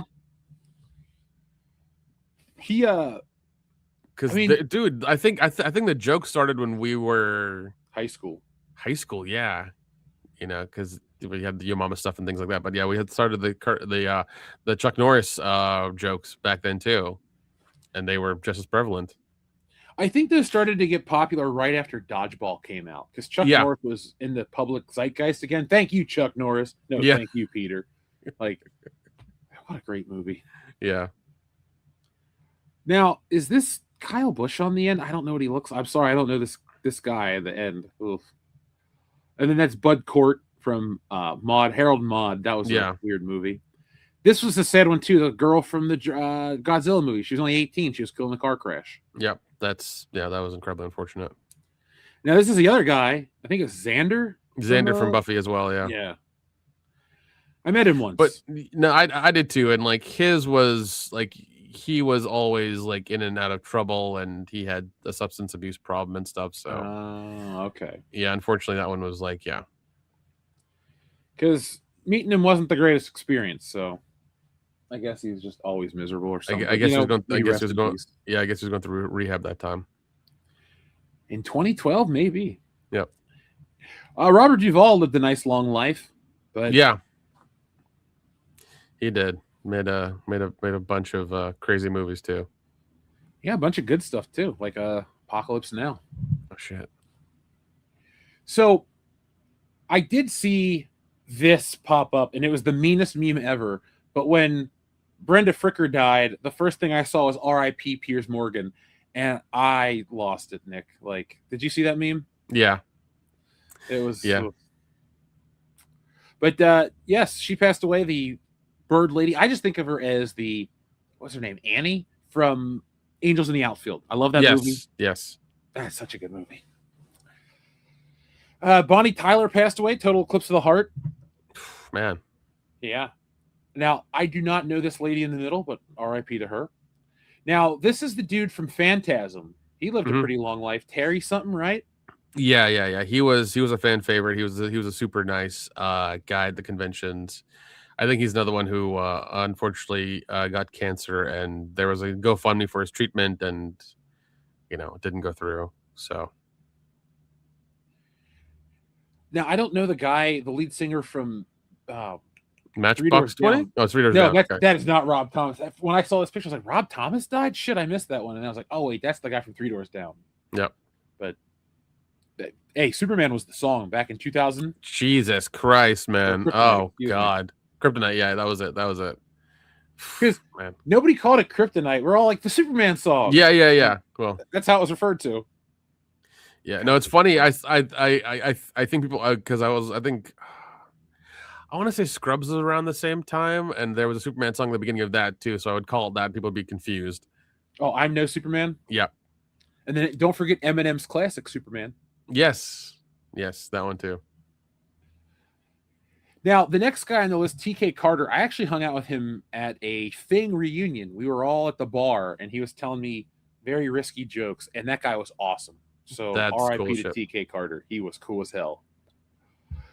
Robert Carradine, you met him. Yeah. Well, I met him. God, when the convention happened, it was, I want to say, it was a week or more after his older brother had died. How did he die, Nick? He died with a belt around his neck with his hand down his pants. Yeah. Big so that one, like that would hurt a lot because like I'm a huge fan. Because like that year, I think it was some convention. I forget the name of it, but they did a Revenge of the Nerds reunion, and I got one thing I wanted. Like I remember like very specifically buying a poster and having them all sign it, and then also taking a picture with all of them, which I've posted on Facebook quite a bit. Which I fucking love that movie. I love those guys. It was such a crazy, wonderful experience. It was a great weekend. Nerds. Oh God. I don't know the other two people on this list, but Donald Gibb passed away, and that guy, he was great in everything he was in. When I went to the convention, it was when he was doing the venture card stuff. What's in your wallet? And he kept playing like the ogre character, like just like this fucking Viking guy with a beard. That was a shtick for a long time because I remember seeing that and I was like, "Oh, what's in your wallet?" He's like, "Yeah, what's in your wallet?" I was just like, "Okay, yeah." He was getting paid for those commercials quite a bit, so like he good for him. Yeah, I know it was in his wallet. But he's super nice guy. Like all the nerds are super nice. All the nerds are super nice. I remember also like Worms are the youngest one. I remember talking to him, and I was just like, I was like, "Oh, you're the youngest one. Like, what did these guys do? Like, did they treat you like shit, or were you the little? Are you like the littlest person, whatever? What do they do?" And he's like, "No, I was a little brother." And he said they would break me out of school, and then we go drive around town and like fuck around and stuff like that. And I was like, "Oh, that's fucking awesome."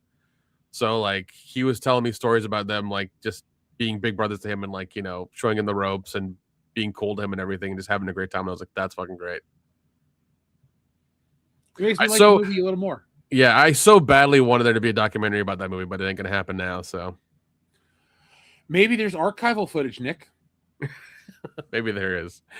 I'm sure it's sitting in some fucking basement somewhere that's been like bought and rebought by all these big studios now. So I don't know. It's probably one of those salt mines that they probably is.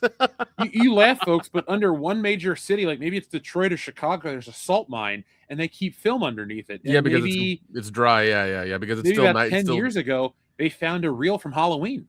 Yeah, because down there it's still nitrate film, so they have to keep it extremely dry. Yeah.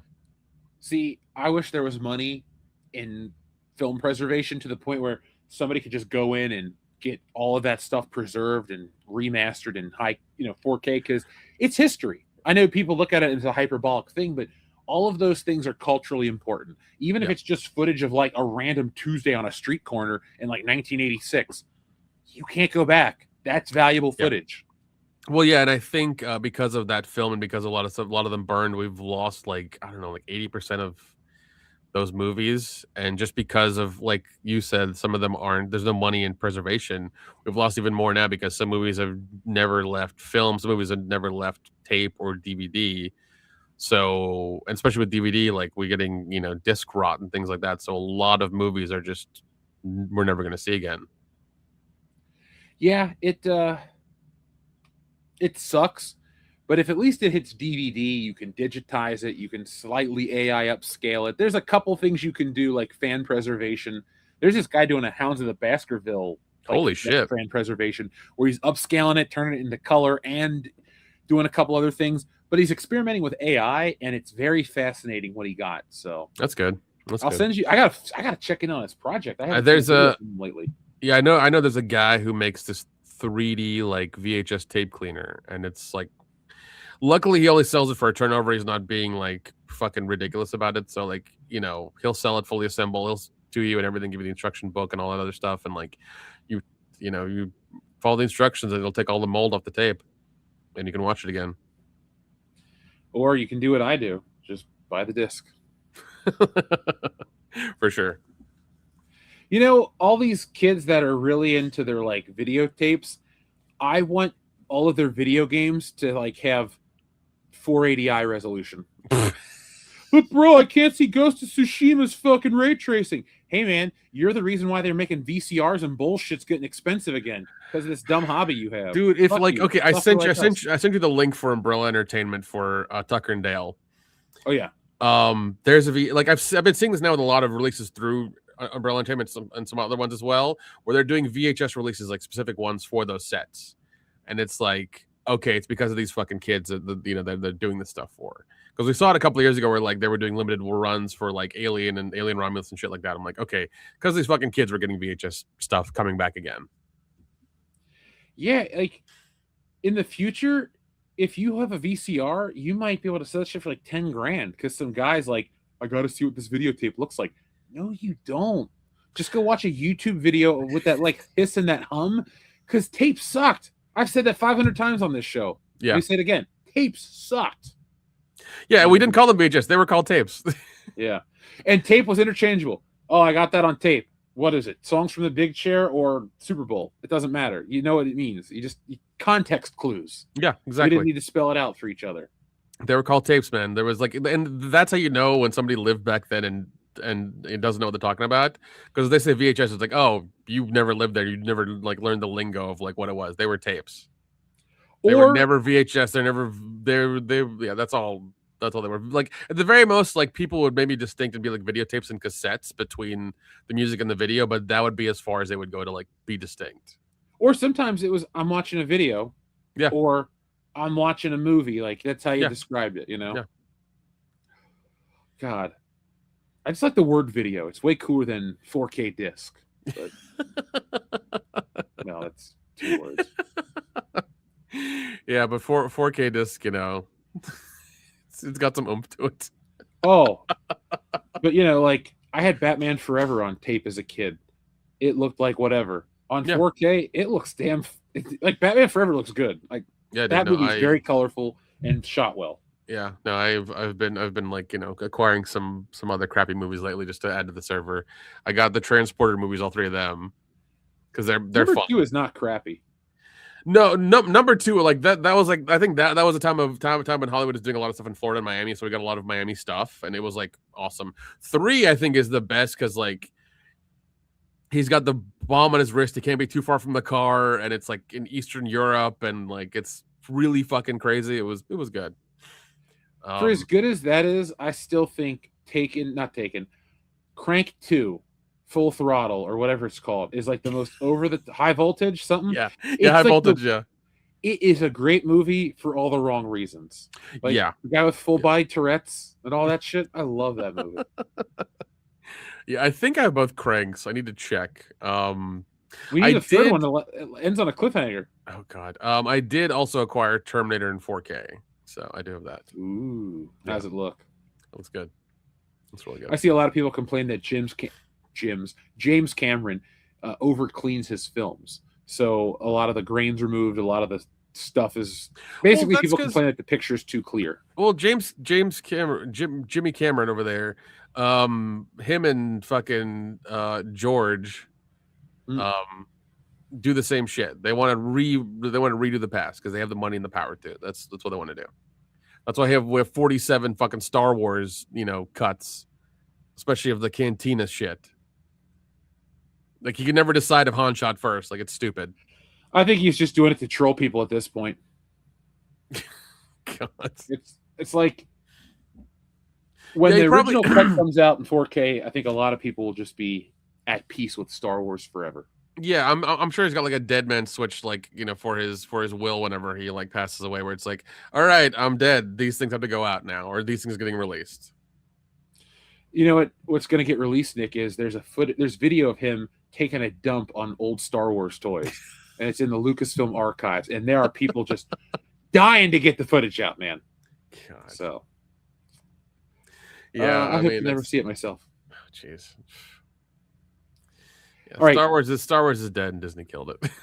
Yeah, folks, check out yesterday's video where I talk about how I don't want to call them a Star Wars shill site because I do use the site myself, but I think the people that run it are a little emotional. They get a little too emotional over Star Wars toys, and they're blaming the fans for the high, exorbitant prices in collecting. They're like, "But fans are partially to blame." It's like, no. You could say the same thing about Lego. You could say the exact same thing about Lego. Yeah, but I also blame. Like, here's the thing: Lego doesn't go down in value, so people try to speculate to do that. But that's fine. That's like a commodity trader. But the thing that I don't like about Lego is it's Lego flowers or Lego. I take back Lego flowers. That's fine. Enjoy your Lego flowers. Here's my bitch. Lego, the Star Wars logo. It's like 4 pieces and you just make the word Star Wars. That is the shittiest Lego set ever. Like, I hate when you use Lego to make stupid things, or like the Lego Nintendo. Cool in theory, just get a real Nintendo. Or like I think the cars are cool and the spaceships and all these imaginative things, but like, hey, I can get a Lego Polaroid camera with Lego pictures. That's stupid. I hate that. Like, no. I think they just released. They're going to release their biggest Star Wars Lego set. That's going to be $700, I think. But it's the gift with purchase with that one is like Vader's lightsaber is going to be the gift with purchase. Dude, they could give you a Star Wars butt plug and people would buy it. It doesn't matter. Yeah. Well, yeah. Apparently, this is going to be the biggest one, like, lengthwise, because they thought that it was going to be the fucking cross section of the Death Star that was going to be the biggest one, but it's not. This one is a ship. I forget which one it is. Is it the Executor? It may be, because that would be Darth Vader's Star Destroyer, and that's a Lego set could go across this whole office. But I want to say it's like a 4 or a 5 foot one that's coming out like very soon. They should just do a life-size Jawa and a life-size Yoda. People would build They did a life-size Yoda like years ago. I remember I had the set, but it got lost in all my shit. But it was really nice. It was very, very nice. Our friend TLJ Screwjob had sent in a message. It says, I saw Castle in the Sky for its 40th last week. Anna Paquin and James Vanderbeek are MCs. Mark Hamill's evil and does Joker laugh at one point. Have you seen Castle in the Sky? No. I didn't even know that was Yeah, I haven't even heard of it. Oh, but yeah, Jeff, you're right. It is the Executor Super Star Destroyer, $800 coming out in October. Yeah, no thanks. $800. Let's see. It is 6,130 pieces.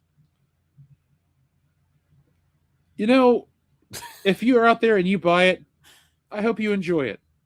Me, I'm gonna pass on it. Enrique Vasquez is backing me up. Thank you, Enrique. He says, Jeff, no lie, I'm not a big fan of cornbread, but the one your mom made from Dolly Parton brand was very delicious. Also, her brownies are good. Oh, dude. we're not being paid, but you know what? Dolly Parton was an awesome lady, so I'll plug her brand. Fuck it. Dolly Parton food. Thumbs up. I should try. Yeah. I should try the rest of it. I got a coconut. I'm sure everybody's going to go try it now. In the next couple of weeks, they're going to go try all of our stuff. Dude, about 4 or 5 months ago, my Kroger had a deal: buy one, get one for $1.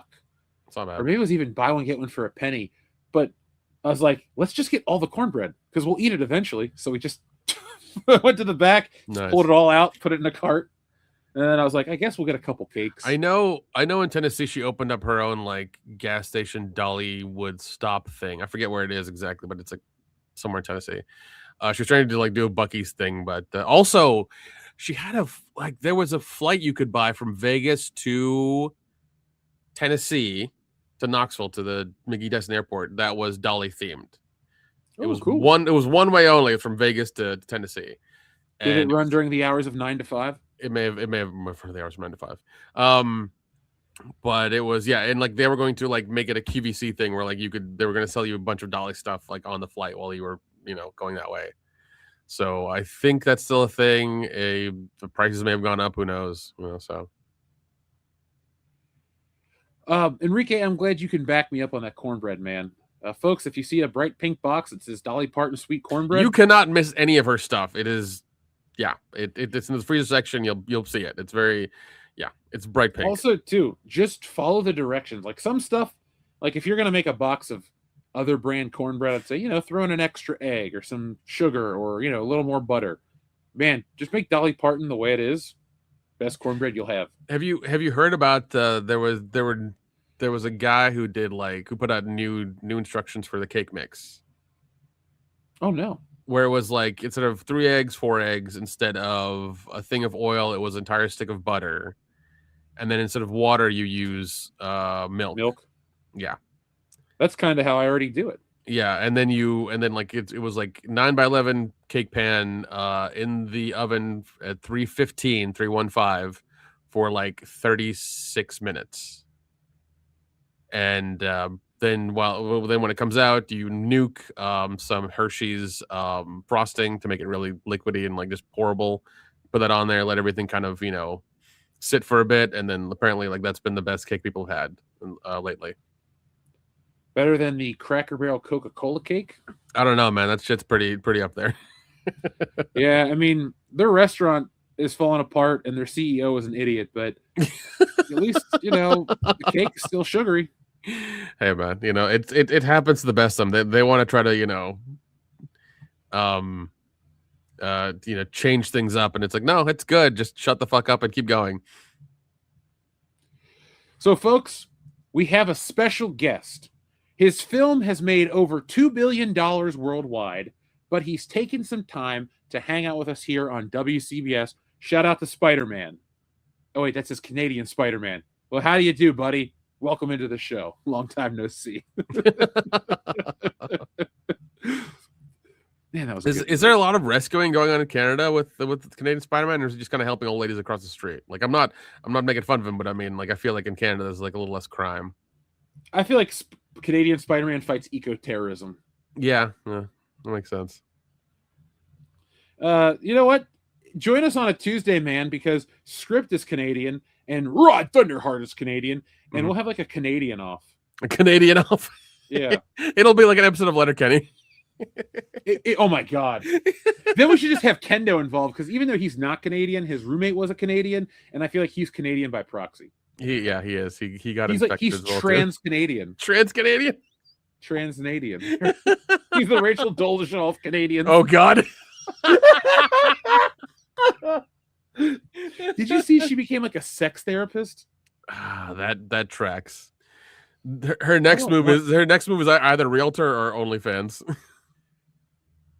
I mean, I need to buy a house, but I don't trust her. No, because she's like trans tax whatever. It's like, lady, I'm just trying to not get my house taken away from me. Yeah, but exactly. No, her transracial bullshit was the meme of the decade. Yeah, it was. Jeez. Was it? What a fuck up. That has to be like top 5 dumbest things I've ever seen on the internet. Oh God. Yeah, Jeez.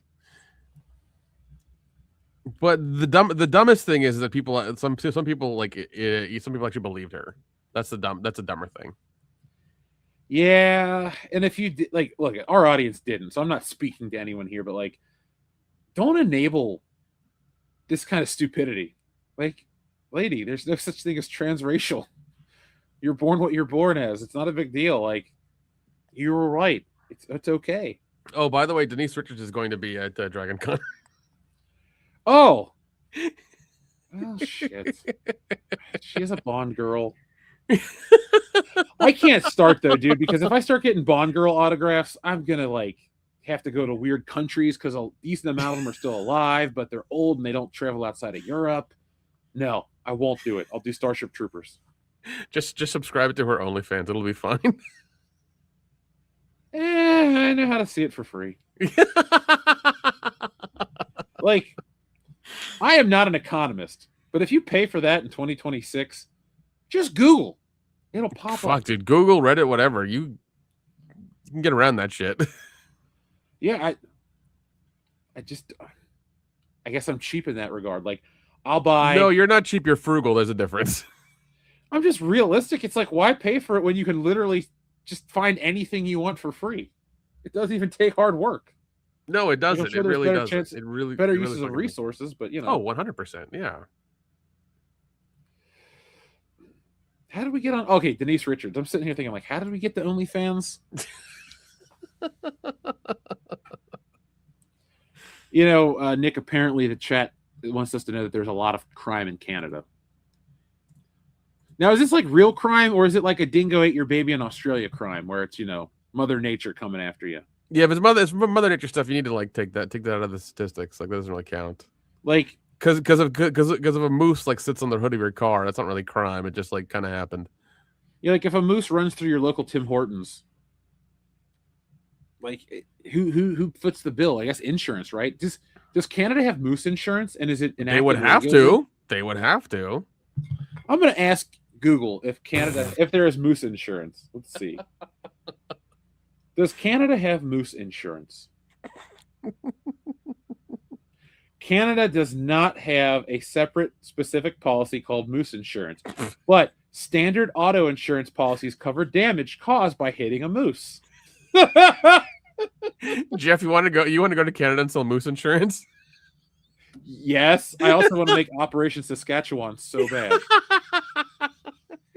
Like, I know we got to cut our teeth with the robot one we've talked about, like to get it. I can't wait for that one because, like, I still remember us talking about it, and I just can't stop laughing in my head about it. I really can't. I have worked on stuff. Awesome. Bring it down with you. We'll take a day before the convention and write I'll, something or figure it out. I'll put it on the flash drive because I'm not bringing my computer. No, but I mean bring your iPad or whatever. Do that. That's fine. I might. But yeah, because it's kind of it's. I'll start drawing. Fine. You can finally draw the tattoo I want then. Oh no, but you want me to be social because I'll just get into it. I'm like, oh shit, because I'm working on the new book and I'm working on like angles and fine, shit. Like, fine. uh-oh. You can leave the iPad at my place. That'll be it. That'll be the restricted part. Yeah, it's like I ain't taking that to Dragon Con. No. We don't need that kind of shit. We're taking everything else with us. Yeah. You know what you need to do is we need to get an old Ford with the red button right over the oh yeah, for sure. Remember that button? Now's the time to press it. Oh god. Oh man. Love those movies. Yeah, the first one is definitely an 8 out of 10 for me, personally. Yeah, the first one and the first and third one, like it's funny because when I acquired them, the first and the third one are in 4K. The second one is in HD. Because it's fine, but it was very much a cash grab. The third one like was really fucking good. And I really enjoyed it. I remember as a kid, there was a commercial for the Spider-Man Men in Black double feature. And that's about as much as I thought about Men in Black too. Yeah. No, I remember the glasses. There was a promotional thing for that. The watch as well that he was wearing in the first movie. But it's funny because like if you look at the first movie, the cartoon came out like I think a few months after that. Like it was very close. Yeah. 98, right? Is when the show debuted? Yeah. Yeah. Now I'm just thinking, oh, I'll get that theme song ready too. Do. Arguably a better theme song. I really like the cartoon one. It's really fun. So I can't say better because I will still listen to Men in Black a couple times a year. I like that song. I even got an extended one that's from the movie credits that it's longer. Okay. And like I'll play that one when we walk around. Plus I got the instrumental. It's so good. people just gonna hear do. Yeah, we'll just be walking around. People are gonna hear us coming from a mile away, Nick. And anytime you know what we should do is we should create like a fake faux pas. And then when everybody's like, oh man, don't you feel stupid? I'll pull it out. But everybody, could we please look at the red light right here? All of your hopes and dreams will take place on the count of 3. 1, and then just press it right there. You should. Away. And remember when anybody asks what you're doing, we're Con Security Division 6. Everything is Division 6. Yep, Division 6. Yep. Oh man. It's gonna be so much fun.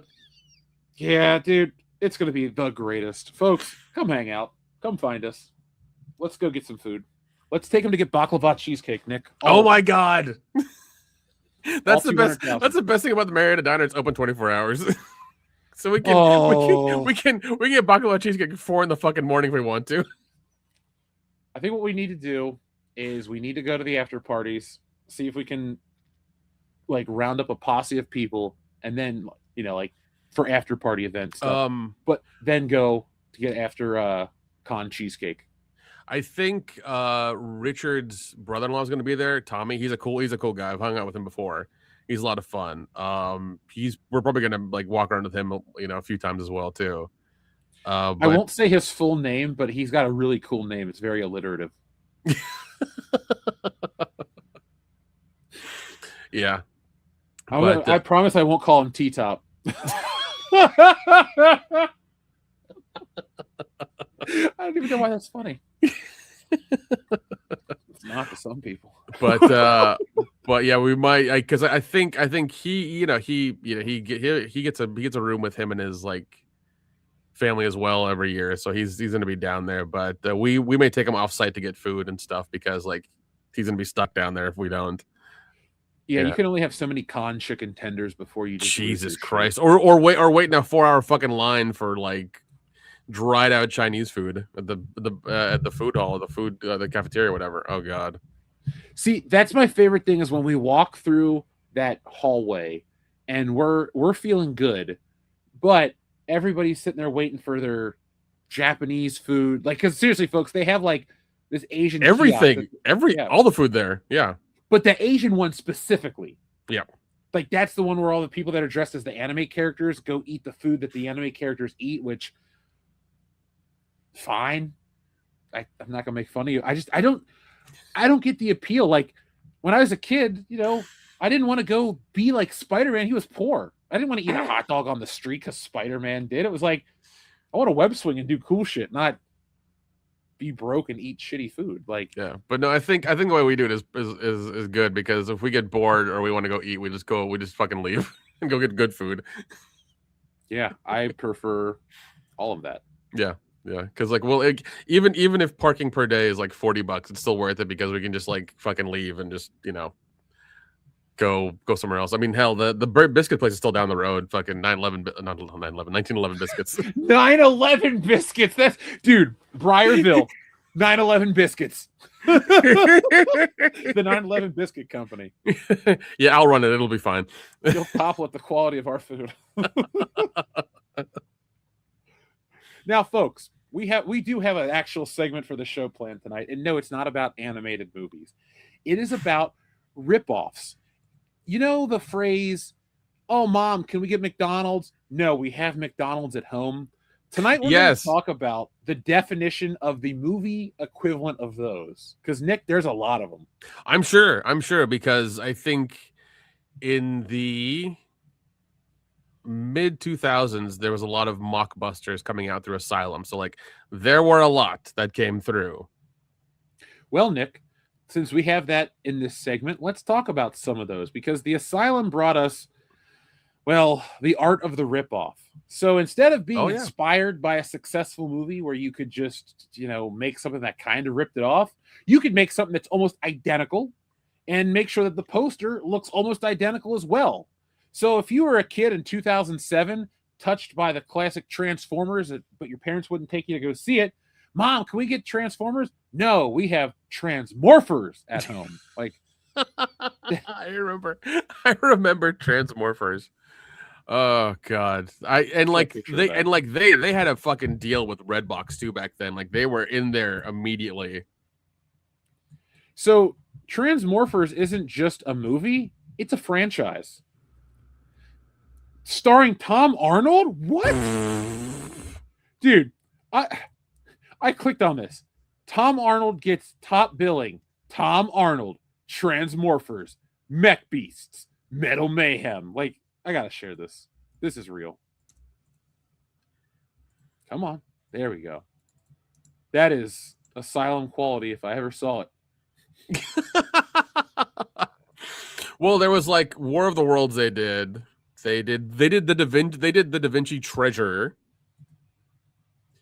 Well, don't forget, Nick, instead of snakes on a plane, there's snakes on a train. I remember that one. Now, do you remember this classic? Instead of Pacific Rim, we have Atlantic Rim. Oh my God. Yeah. Now, here's another classic, RoboCop, the 1987 film that everybody loves. Well, don't let the Asylum leave you hanging. If you can't afford RoboCop, don't worry. They have Android Cop available at your fine local Walmart $5 bins. Well, they also did Top Gunner. Now, which now that I see Top Gunner, I want to get that for Kendo and like fucking send it to him. Now that might be the most shameless name. I gotta look that one up. Top Gunner. Oh no, Jesus. there's one called Battle Star Wars. Hold on though. There's Top Gunner Danger Zone. the sequel. Battlefield in the Skies. Oh my that God. Is there's even one called Operation Dunkirk. Tomb Invader. Get the fuck out of here. I could do you one better. Instead of Independence Day, there's Independence Day, spelled INDEPENDENTS. Oh my God. Yeah. Fast and the Fierce Death Race. Instead of Battle of Los Angeles, there's just Battle Los Angeles. Oh my God. Sinister Squad. Is that like the Monster Squad? Let's see this. Sinister Squad. When a supernatural cult threatens Earth, Alice must assemble a team of fairy tale villains to face the literal forces of death. Oh God. Abraham Lincoln versus the zombies. I think it's a wonderful idea. I'm just sad we didn't come up with it. Yeah. The day the Earth stopped. Not stood still, but stopped. So we all die? Alan Quatermain and the Temple of the Skulls. Still better than the Dial of Destiny. Yeah. Jeez, like these, I'm on an IMDb thing for them. These are insane. I kind of want to like acquire all of these somehow and just have them in my collection. Please do, because I've been going on a Full Moon kick. I would definitely watch. Oh my God, Full Moon! Jesus Christ. Yeah, they're shit. I think if you go to their website, they have like big collections. If you sign up for their newsletter, they'll have like sales for like the holidays and stuff all the time. The Christmas one's a bigger one. They usually have their whole website is usually like 50% off or something. Well, that's the only price I'd pay. I think $59 a year. Huh. Yeah. I think I did pay a couple of years for their like VOD service, and it was one we watched all that weird foreign shit that one time. The one with Steve Buscemi? Yep. That was off of that. That movie was crazy because like a different actor played that role in one scene, and then the next scene it was just Steve Buscemi playing the same character. Like, yep. I guess they didn't realize he'd become a huge star. No, they didn't understand that. When you're that handsome, how are you not every woman's fantasy? Exactly. I can't talk any shit though, dude. Steve Buscemi was a first responder in 9/11 as a firefighter, so like Respect to that dude forever. Oh, for sure. Jamie Jackson can confirm the Abraham Lincoln one was terrible. You don't say. Yeah, apparently the actor who played Abraham Lincoln is like extremely like he's very black? religious, very religious, and like he wouldn't allow them to do certain things because the silent movies would have like nudity and and shit like that, a lot of blood, and he was like, no, if I'm gonna be in this, I can't have that. It has to be a certain level. So he tried to like class it up a little bit. Too bad they didn't know my uncle's friend. I have a friend. My uncle has a friend who is a Lincoln impersonator, and he looks just like him. That's awesome. He's got the nose and everything. Dude, I would just have him like walk through crowds. All of a sudden, his head would explode. Mm-hmm. Oh my God! Lincoln's been shot again. That's all I would do. He would just be on a fucking. He would walk like on a platform on a train or something, or be in a crowd of people walking through someplace, and all of a sudden he'd just be standing still. Boom! Like blood everywhere.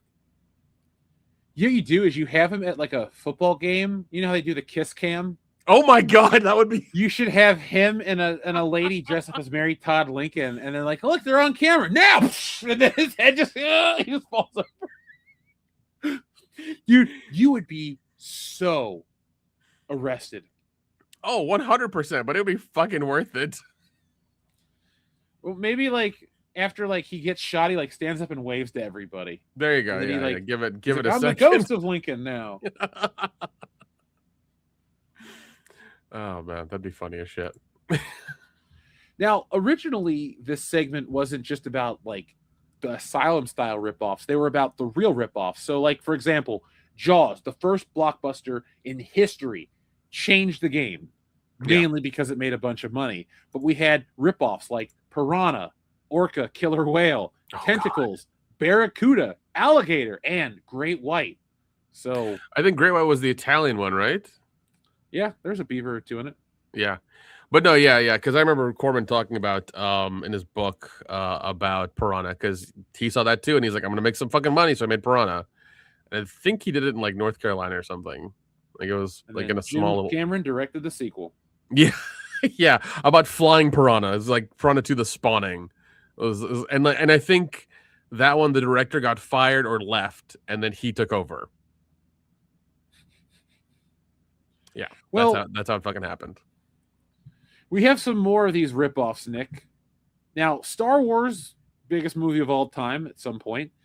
Everybody copied this one. There was Star Crash, Message from Space, Battle Beyond the Stars, The Humanoid, Space Raiders, and my personal favorite Star Wars ripoff, Moonraker.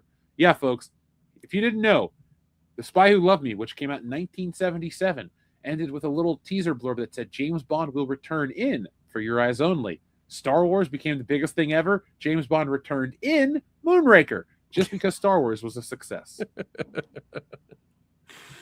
I remember that fucking movie. God, so terrible. So, dude, if we're keeping it in outer space, some could argue that the success of Star Wars helped Alien get made, but Alien's its own beast.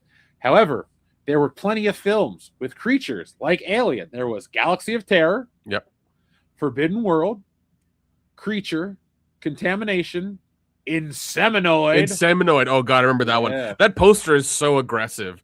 Inseminoid. That poster is so fucking aggressive for Inseminoid. I guess I got to look it up.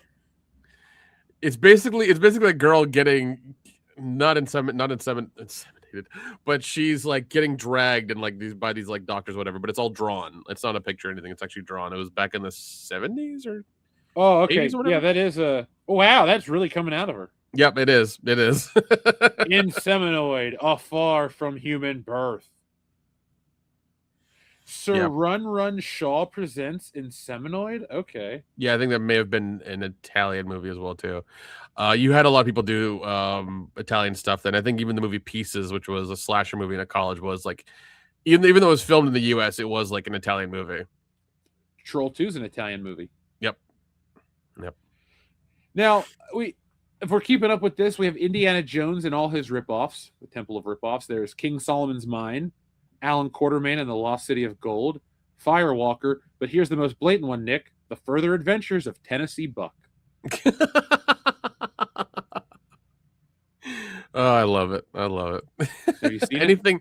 No, but I love how like these small, like back then, these small companies, everybody would make these things. As soon as like something hit Hollywood, they would make them. And I know Corman and Wynorski and Joe Dante and all these guys were like a part of it because that was their shtick. That was what they did.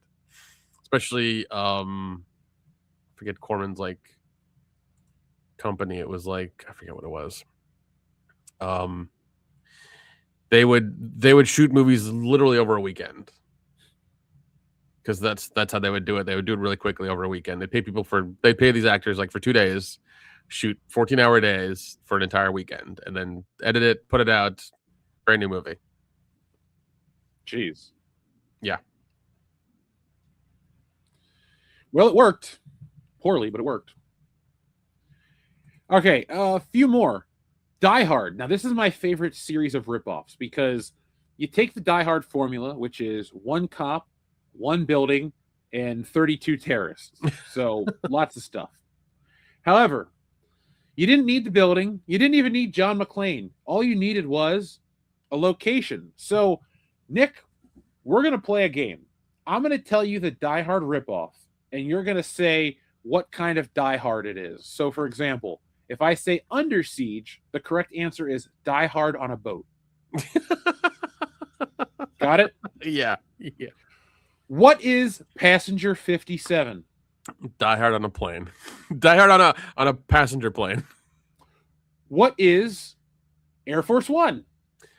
Die Hard on the presidential plane. What is Executive Decision? This one's a little more complicated. It's Die Hard in a 2-step process that requires a stealth bomber. There you go. Or if you are a fan of Jean-Claude Van Damme, you could have Sudden Death, which is Die Hard in a hockey arena. Die Hard in a hockey arena. There you go. Yeah. So hey, Die Hard in a plane, Die Hard in a stadium, Die Hard on a boat, you name it. Hell, Speed 2 Cruise Control is Die Hard on a cruise ship. There you go. It's a formula that has worked every time, but Die Hard's still the best. And now, Nick, let's talk about one category where I believe that the ripoffs are better than the original, or at least one of the ripoffs, and it's the E.T. clones, because I don't like E.T. A lot of people don't like E.T. It's a movie that I saw as an adult 2 years ago, did not like it. So I've watched it twice in my life, and I'm just not a fan. Everybody in Hollywood was trying to rip off E.T., make a bunch of money, milk that idea. And you get classics like The Purple People Eater, Nuki. But the one time I would rather definitely watch the ripoff over the original is the 1988 classic Mac and Me. That is better than E.T. I want that film. Wait, there was also Meatballs 2 has an alien element in it that I think came off of E.T. Oh, shit. Yeah, let me look it up. Let's see here. And while you look that up, folks, tell us your least favorite moment of E.T. Mine is when the movie starts. My favorite is when the movie ends. Idiot. Let's see. Meatballs 2. Second series of Meatballs movie. A group of kids attempt to save the summer camp. Nope, that's not it. There's a fucking alien in Meatballs 2. Like, why is this not a thing? Goes to camp up in Hershey. Located across. I was not aware of that. Michael in the chat told us that speed in Norway is called fart. Oh, yeah. Fart in Norway is the word for speed.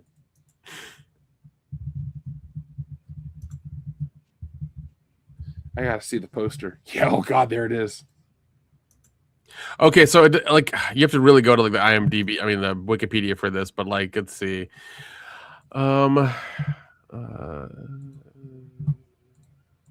Is it Cheryl? Yeah, alien from another planet who has been dropped off by his parents to learn English culture is nicknamed Meathead by the kids after one of them said "Me, Ted." Oh god! But it's like a really shitty fucking alien costume. It's really bad. Well, I'll watch it, Nick. It can't be worse than The Ginger Dead Man, Saturday Night Fever. Oh my god. The Butcher Baker. Yeah, I've watched a lot of shitty movies, Nick. So have you. dude, man.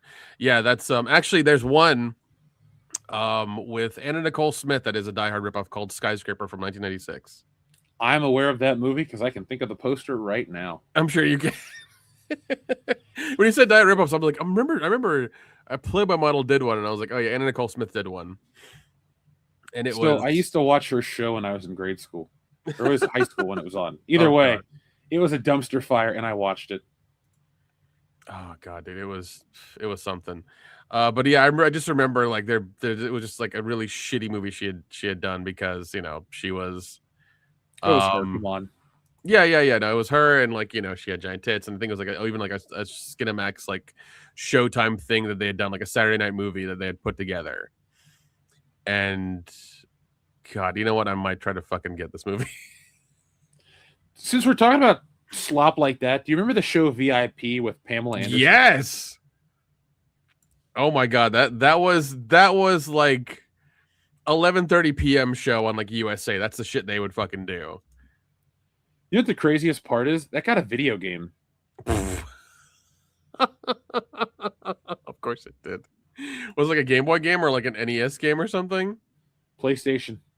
No way. Hold on, I'll show you a picture of the Pamela Anderson because it's terrible. Oh like, my god.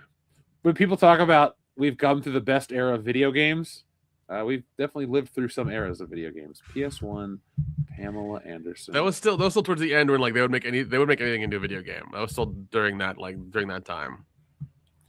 Yeah, because it was cheap to do some of this stuff. Yeah, because I mean, sure they had the models like in a folder. They just did like recolor them or whatever and give them the voiceover of the actor actress, and that was it.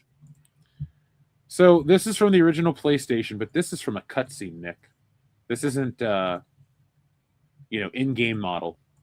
But here we go. That's Pamela Anderson on the PlayStation. Oh my god. Oh, hold on. I actually got an in-game image. It's even better. So you look at that and you laugh. But remember, folks, because most of our audience is actually older than us. Remember when video games, the cutscenes looked better than the gameplay, and nowadays they're kind of getting similar? Well, this is what you got in the VIP game for Pamela Anderson. Oh my god. Oh, Jeff. I can get Skyscraper here in like 4 days. Yes. I feel like I need to do this. Oh, you definitely need to do this. It's on your couch. Yeah, it's like $20, and I'm pretty sure this person is just like burning them off because this looks like a fucking burnt copy. But I'm not mad. I'm not mad at it. Hey, as long as it plays, dude. I used to have a bootleg DVD with every Batman movie from '89 that begins on it. So let's see. Sometimes a bootleg just hits. Yeah, I'm going to do this. This is going to happen. Let's see. Get it delivered to wrong address. Hey, call them up. Maybe they'll send you a second one. That'd be nice. Yeah. I don't need it here like right now. Like like the expedient shipping. I was like, I don't need it like right now. Just give me like the one you said. Yeah, $20. Let's see. Yeah, it's gonna be here. It's gonna be here when before you get here. All right. So yeah, we'll get to watch fucking Hannah Nicole Smith and Skyscraper. I mean, if the trip wasn't already fully packed, now it's going to be a game changer, a life-changing event, if you will. Yeah, we get to, and like I'll be able to like rip this movie off this disc and put it onto my fucking server. Since people are talking about parodies in the chat, you guys remember Son of the Beach? Yeah, dude. Oh my god, parody? Dude. Well, no, there was. Oh, dude, you need to look up the premise of what was it? Baywatch Project Night. Baywatch Nights or whatever it was called. The paranormal one. Thank you. You know what it is, then, dude. Of course, I remember that. By the way, there's a new Baywatch show coming out at some point. But yeah, there was Baywatch Nights, and it was just a fucking paranormal show. And I think there was aliens in it at some point too. Like it was nuts. All right, so I asked AI to tell us some of the crazier moments. It says Baywatch Nights is widely remembered as one of the most hilariously drastic creative pivots in television history. While season 1 was the standard slightly campy detective procedural, season 2 threw out all logic to chase the X-Files ratings, plunging David Hasselhoff's Mitch Buchanan into the world of aliens, monsters, and the paranormal. And here are the craziest episodes, Nick. The Vortex. In the penultimate episode of the series, Mitch and Ryan go to a peer fortune teller and accidentally get sucked into an actual vortex. They encounter future ghostly versions of themselves, fight a giant slug zombie mutated by irradiated Amazonian soil, and have to detonate a bomb to break a cosmic time loop. I'm fucking sold. Let's watch this. Oh my god. Let's see. Can you acquire the second season of this show? Let me see what I can find. Because, like, if we could just watch either that or The Eighth Seal or Frozen Out of Time or Zorgs. Moving past mere science fiction, the show tackles classic horror monsters when Mitch is forced to go hand-to-hand in a physical brawl against a literal werewolf. Oh my god!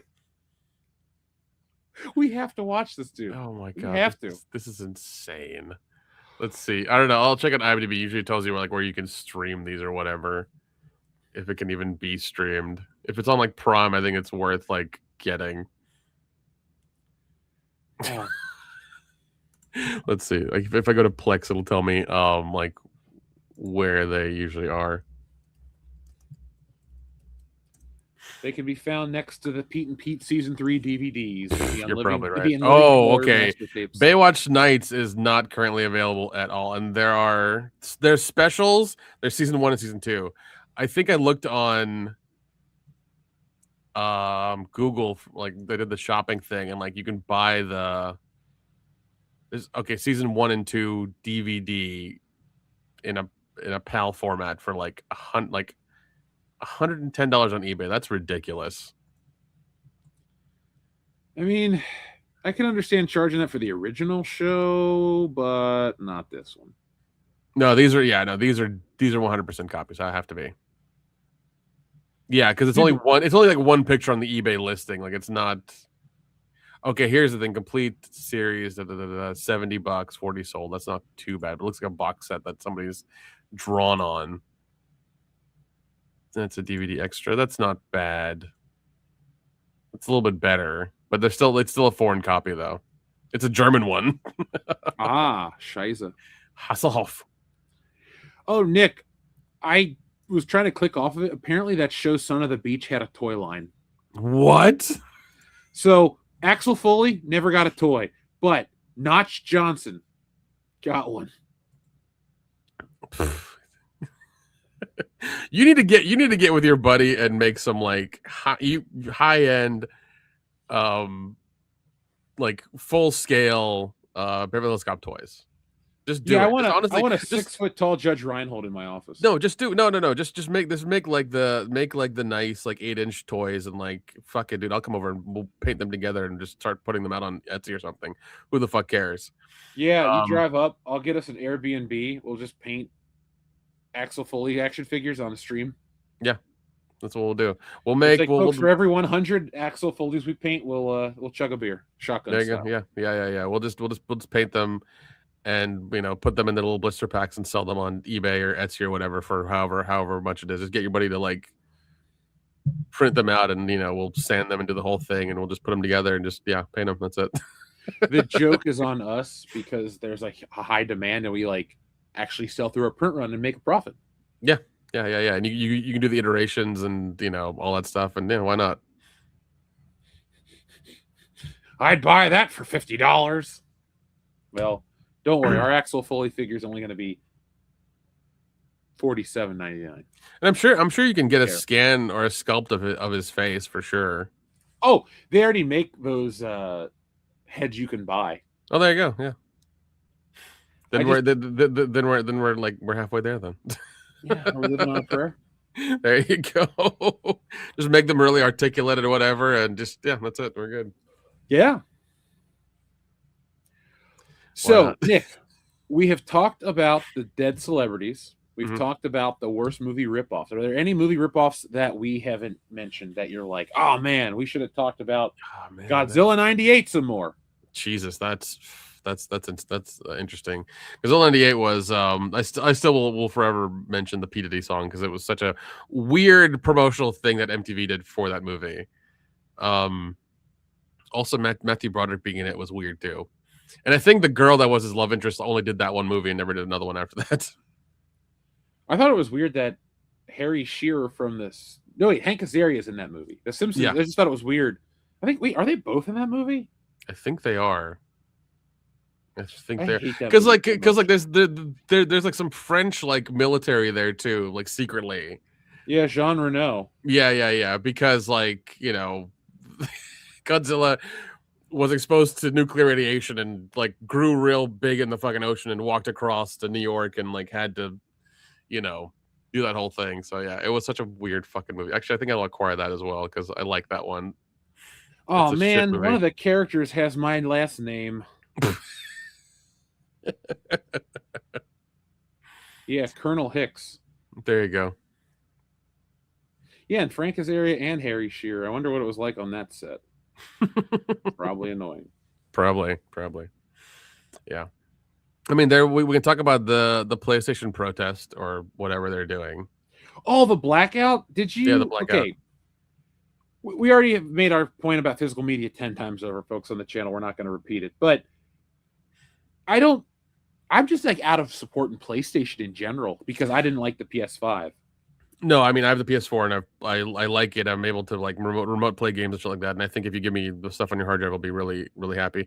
But the thing that really pisses me off is like you get these people who will bitch about this shit and do the lowest common denominator bullshit to like try to fight these companies. It's like and I'm sorry, but you're a fucking retard. Shutting off your PlayStation and not playing it for 7 days, you think that's going to affect their bottom line? You're a moron. You are a goddamn moron. You really want to affect their bottom line? Reduce your subscription or cut it off entirely if you can. I understand you have games and you want to play your stuff and you're playing with friends and things like that. I get it. I understand. But if you seldom use it and it's, you're only using it once in a while or whatever, that's fine. But if you can, the only way to get through these companies is take their fucking money away. Okay, that's the only way to do it. This bullshit that people are doing of like, we're going to turn off a PlayStation for 7 days. Don't show them. Like, fuck you. You're a moron. You're a fucking retard. You're a drooling, idiotic retard. That's what you are. I didn't realize you were this passionate about it, Nick. No, because it's one of these. It's one of these things where people are like, "Yeah, we're gonna stick it to the man," and do the laziest fucking protest possible by not plugging in my goddamn console. It's like that's not how you fucking do it.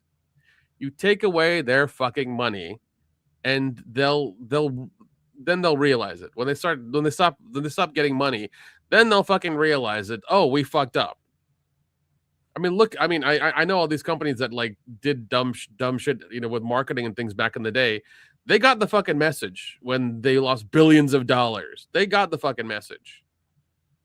Some of them tried to course correct. Some of them didn't. Some of them died off. But like, they got the fucking message. That's how you do it. That's exactly how you do it. Like Target went down because of the shit they did. Bud Light, Cracker Barrel, all these companies who did dumb shit fucking got it. They understood that they fucked up. But some of these, I don't know, maybe these younger kids or just people who don't get it are these morons, and I do mean morons with the capital M, who are just like, I'm gonna turn off my console. It'll show them. I just won't play for 7 days. Like, you're a fucking idiot. You're an Alabama cousin fucking moron. That's what you are. Jesus. Look, I get the protest mentality. Like, I watch way too much gaming content, but I don't like, I'm with you, man. Like, if you're not going to hit them in the wallet, they're not going to care. Like, you know what PlayStation's concerned about right now? They're concerned about the price of RAM and memory. They just were quoted to say, like, we don't know how we can survive in this with the price increase. Like, ray tracing and all this other stuff's great, but if AI data centers are hoarding up all the RAM and everything that you need to make the technology, we're just going to have a generation of underpowered consoles, and there will never be an equalizing of the market where shit gets cheaper again. So, well, I mean, you gotta hit them where it hurts so they just stop stroking you financially. No, I agree. And I think, I keep hearing about like this AI bubble bursting, and I don't know if it's happening or if it's going to happen or if it ever will happen or what the deal is. But I think if it does happen, then PC parts will finally come down. But once again, like, that's here nor there. But because all these companies are investing in AI and like doing the data centers and stuff, they're killing themselves because they're already buying these parts that don't exist with money that they don't really have. And even then, like if you look at the monthly income for a lot of these companies, they're not making it back, because even though they're charging you $20 a month for to run Chat GPT or whatever it is, the money they're investing in the AI data centers is like the money they're getting back from that subscription is minuscule. And even then, you have people all over these GitHub repos who are showing you how to cut down your token count and make it nil or whatever, or even how to run your own language model on your fucking laptop. So like, especially China's going to really kill it, because they're doing hilarious shit where they're having a Fable, I think it's like a Fable 5 level Claude one, which is like their highest intelligent model that's free, that will run on your laptop. That's how good it is. I've been hearing about the Chinese RAM too, like how they're going to try to, because of the whatever you take, was it the rare metals that you need to make this shit? Yeah. And then I was watching a hypothetical video about like what happens when you not infect the technology, but like the world basically is using cheap Chinese RAM. Like I don't want to get on too big of an Apple box because I'm already 6'5", but like this AI data center shit needs to calm down. It doesn't, like, look, I can use it to make a stupid title card.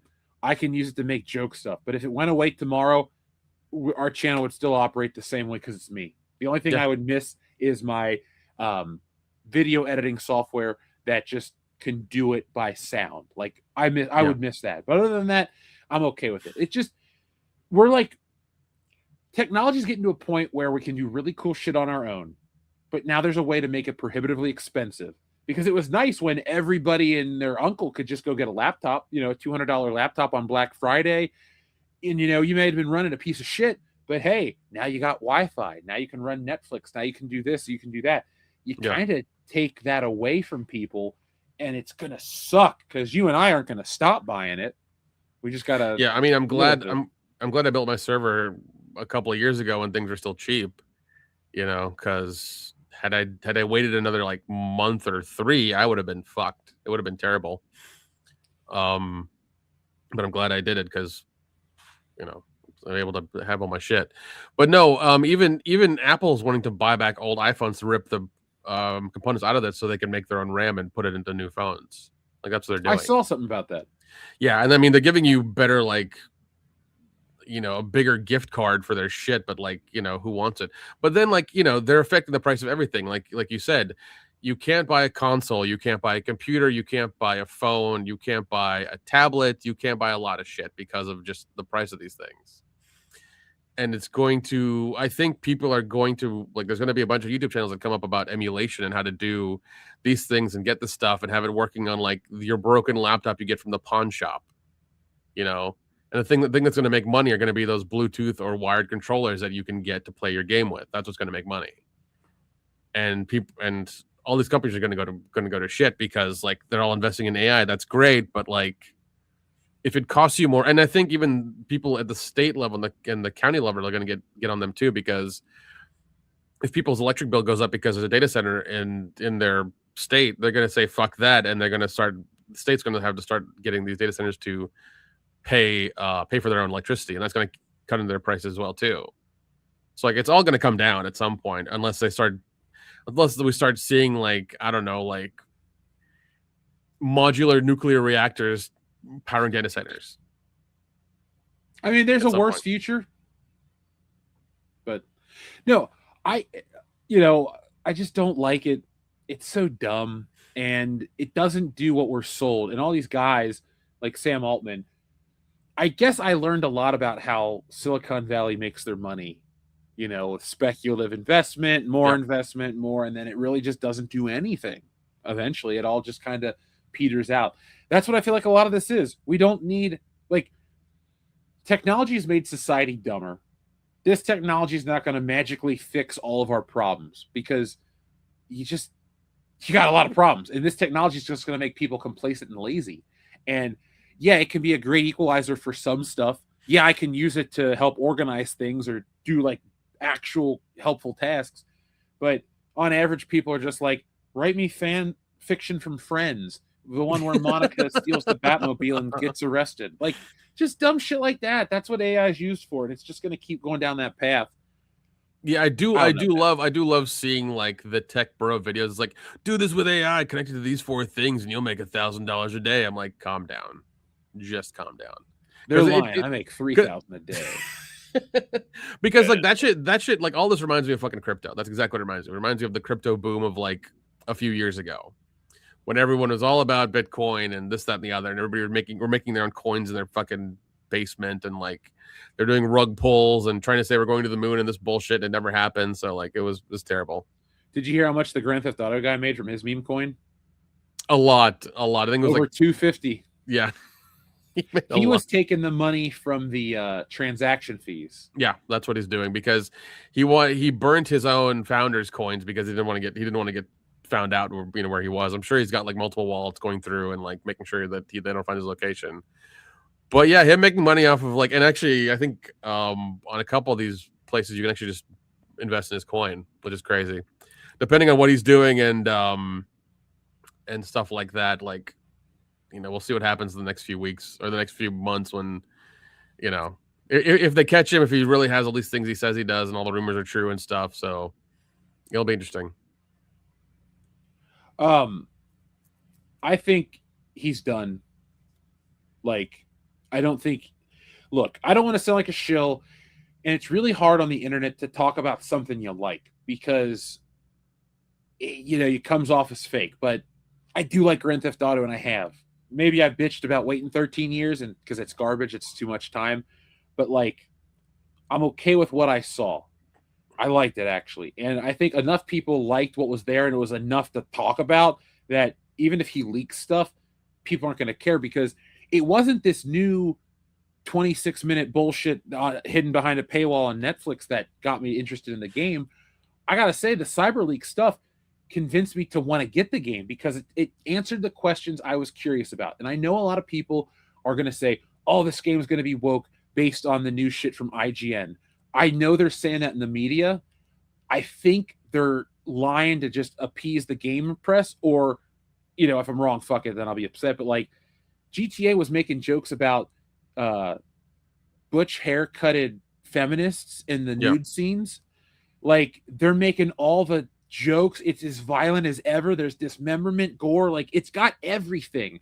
So I think, like, people are going to complain about the female lead, and I don't want to play as her either. Like, I like Tommy Vercetti or CJ or whoever the hell was in GTA 5. Like, I like those guys because it's supposed to be like to me, it's a crime simulator. Like, it's mob adjacent, especially in the first 2 3D games, or like you're in the hood with CJ, and that's cool too, I guess. I lived close enough to it where I didn't want to play it, but whatever. The point I'm getting at is, like, I'm cool with a lot of shit, and I'm not like anti having female leads. I like Tomb Raider, I like Roller Drome, I like a lot of stuff, but like, I don't want to roll around in GTA as her and then pick up like a dude hooker. Like, I don't want to play. I don't want to digitally get plowed. That's it. And I'm not sorry that I'm not interested in that. Like, I don't care. God forbid me. you be an American male and like titties and shit, Jeff. Yeah, I do a lot, and I'm surprised that they're in this video game. Like, I don't play GTA because I'm trying to get my rocks off. I get it because it's like a violent, stupid game, and I like to drive cars really fast, and sometimes I want to fly jetpacks. You can do it all. Yeah, exactly. No, of course, yeah. But the fact that like you go to a nudist colony and like it's everything out, and you're like, holy shit, they actually went there. Because remember, 22 years ago, Hot Coffee came out, and Hillary Clinton was like, oh, the video games, they're evil. We're coming after them. And then they tried. I remember the fucking Hot Coffee mod. The fucking Hot Coffee mod. Jesus. That was such a controversy. Yeah, and it was all fully clothed sex scenes. It's stupid looking. Like, I've watched. Yeah, it was all pixelated and boxy. It was really, really shitty. Nowadays, the NPCs look real. Like, have you seen the picture of the stripper? Yeah. She looked like, I was like, that's a video game? Holy crap. And then, look, I'm definitely going to Nudist Town, and I'm definitely going to blow up naked people. Like, I know it's horrible, but I'm so good at toss grenades at like a fucking barbecue. No, if there's a co-op mode and you get on the internet, we stream it. I'm getting on there with you. We're gonna do dumb shit together. I am gonna try to get banned from playing this game by only doing things in the game that are appropriate. Nothing by like my words. I'm gonna be very like, that'll be our gimmick, Nick. We won't cuss. We'll say darn and heck and shoot and poop and all those words like that. Son of a gun. That'll be our gimmick. But we will be doing the most depraved stuff. We'll blow up the crocodile, but then we'll like, I don't know, we'll go rob a store and then we'll light the guy on fire. And then we'll go eat and we'll go work out. And then we'll just like plow through a parade of people. Then we'll just like drive a car into the ocean and pollute. And then we'll go scuba diving. Yeah. We'll steal a boat. There we'll you go. kill some hookers. Yeah. You know, but I will say, holy cow, the entire time, because I'm not getting banned off Twitch. Well, apparently there's a controversy with Twitch now where like apparently I think it's deep in the settings where they're using Twitch videos to because it's owned by Amazon, they're using Twitch videos to like teach AI. And I don't know if you can turn it off or not, but it's a thing. Yeah, they gotta stop that shit. Just like fucking pay us. Yeah. I don't know. Does anybody in the chat know if you can turn off the AI like spying on you on Twitch? Anybody got any information on that? But yeah, no, I heard about it and I was just like, dude, they really I mean, there's also the rare book thing. Have you heard about that? Yeah, they're destroying them. Yep. Dude, I watch way too much Mutahar and Upper Echelon and Moon and all those Undoomed, all that shit. We're friends with one of those channels, but I'll be cooking at lunch and I'm just like, man, end of the world's coming any day based on these YouTube videos. I'm either gonna cash out now and just take her easy, or fuck, man, let's get that bunker ready. Like, I'm guilty of watching all those. Hey, if GTA doesn't require it all, it does. If you lock me in a bunker with Grand Theft Auto for like 30 years, I guess I'll be entertained mildly. You know, Nick, if we were going down into a bunker, like if we had the foresight, I would actually go buy like 10 TVs. Seriously, because they're only going to last a couple years. Would you want to be stuck during the apocalypse with somehow electricity in a burnt pictures tube and you couldn't watch TV anymore? No. Wouldn't you be glad that I said, hey, let's invest, and now forever we'll have a brand new TV? Yeah, I would get 10 LED TVs for sure, because like hopefully they would last a while, and just stack them up. Make sure we at least have one working one so we can watch something. Yeah. No, because that would suck where it's just like, all right, it's the end of the world, and like, well, I mean, also you're assuming that we can't go outside because of like disease or radiation or something. Yeah, like we'll play Fallout during a Fallout. That'd be funny. Yeah, and it would just be me fixing shit the whole time, because like that would just be my job in the bunker, just making sure things work. Yeah, like you just pop up every once in a while. You got like a fucking Maytag shirt and stuff. You're like, yeah, I got this before the apocalypse. Yeah, I'm here to fix your dryer. I'm here to fix this. Kendo would be less surly during the apocalypse. As long as he's got his alcohol, I think it'd be fine. As long as he's got his whiskey or his beer, it'd be okay. He would find out that he has a recipe for bathtub gin, and he just makes that forever. So.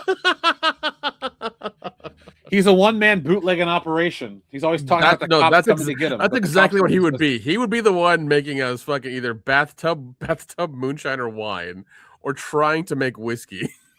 That would be his job. How did Kendo go blind? He drank his own hooch. He drank his own hooch. I wouldn't drink the alcohol. I'd live a sober life in the apocalypse, watching my 10 TVs. Dion would be probably the one growing his own weed in the fucking back or something. I don't think Dion would make it from the initial wave. I really don't. I'm sorry. I'm not trying to be mean, but like, I think Dion would just get eaten or like give up. Like seriously, I think Dion would be like, all right, fuck it, I'm done. So like, it would just be I put my time in. This is my 401k. I'm done. $3,000 a night, bitch. I'm done. And then he blows up. He's like Sarah Connor. Ah. So it would just be you, me, and Kendo trying to survive the apocalypse. Yeah, we'll have a picture of Dion though at our dinner table. Like it's a cardboard cutout. It's like, ugh. It's like we used our last of the resources to print this out for our own sanity. We talk to him like he's real. Oh my god. This is when WCBS gets weird. Our psychological breaks. Nick, we have a great message from our friend Darian217. It says, I drove through Connecticut Sunday on my way back from Boston to New York, sharing a story with you on X. Button. Do you drive with your eyes closed or do you like using the force? We need to make that button. That's why I took a picture. You know what we do have, though? We have other Beverly Hills Cop 2 buttons. So, where are they? Oh, here's my personal favorite Beverly Hills Cop button. No, bitch! Love that scene. And here's another great one. I'm gonna kick your ass later. And technically, this is partially from Beverly Hills Cop 2. Hey, what's that music from? There you go. Hopefully, we can get away with that much. We've already been banned on Facebook. Oh, have we? Yeah.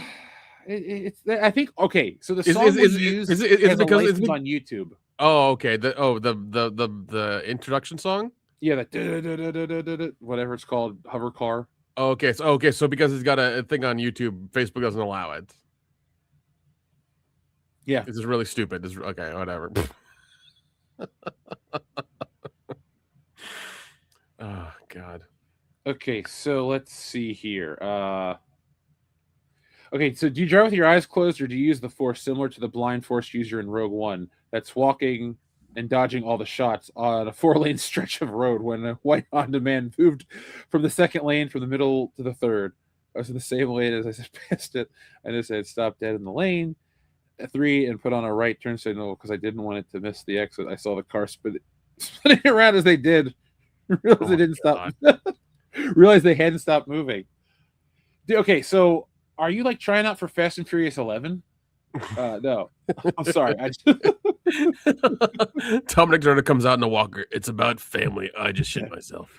Family. Oh, hold on. We have a family button. We do. I don't have friends. I got way in the folder. Way in the folder. Family. There we go.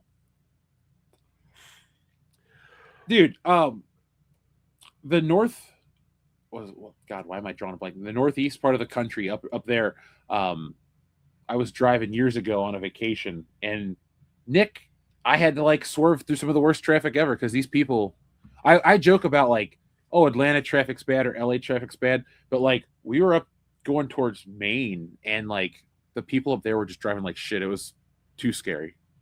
Oh, dude, I fucking hate that. Well, even out here, dude, Atlanta, like I hate when it rains because you'll get the two types of people. Either they'll drive 35 on the highway or they'll drive 95 on the highway. Either way, you're gonna get into an accident. So like, so I just try not to do anything. When we're driving in Atlanta, we're usually listening to some kind of synth wave with a saxophone. Yeah, that's true. Nick has a soundtrack, folks. It's awesome. It's like you get into his car and it just purs to life, and the music hits, and it's like you're in one of those synthwave videos. Yeah, it's always a synthwave stuff I have going. It's always us like late at night after the convention driving back and like hoping that the DoorDash gets to the place before we do. Oh yeah, that did happen a couple years back. We were racing that guy. Yeah.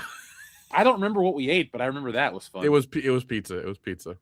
Well, now I remember. Thanks. Well, now there's a place nearby, about 15 minutes up the road, and they're open till 2 a.m. Like I think they'll be open 2 a.m. I think it's called Solar Slice. It's opened 2 a.m. during the week and the weekend. And I think with it being a holiday weekend, they're gonna be open really late.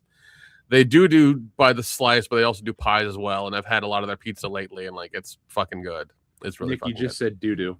I did say doo-doo. I don't want that kind of pizza though.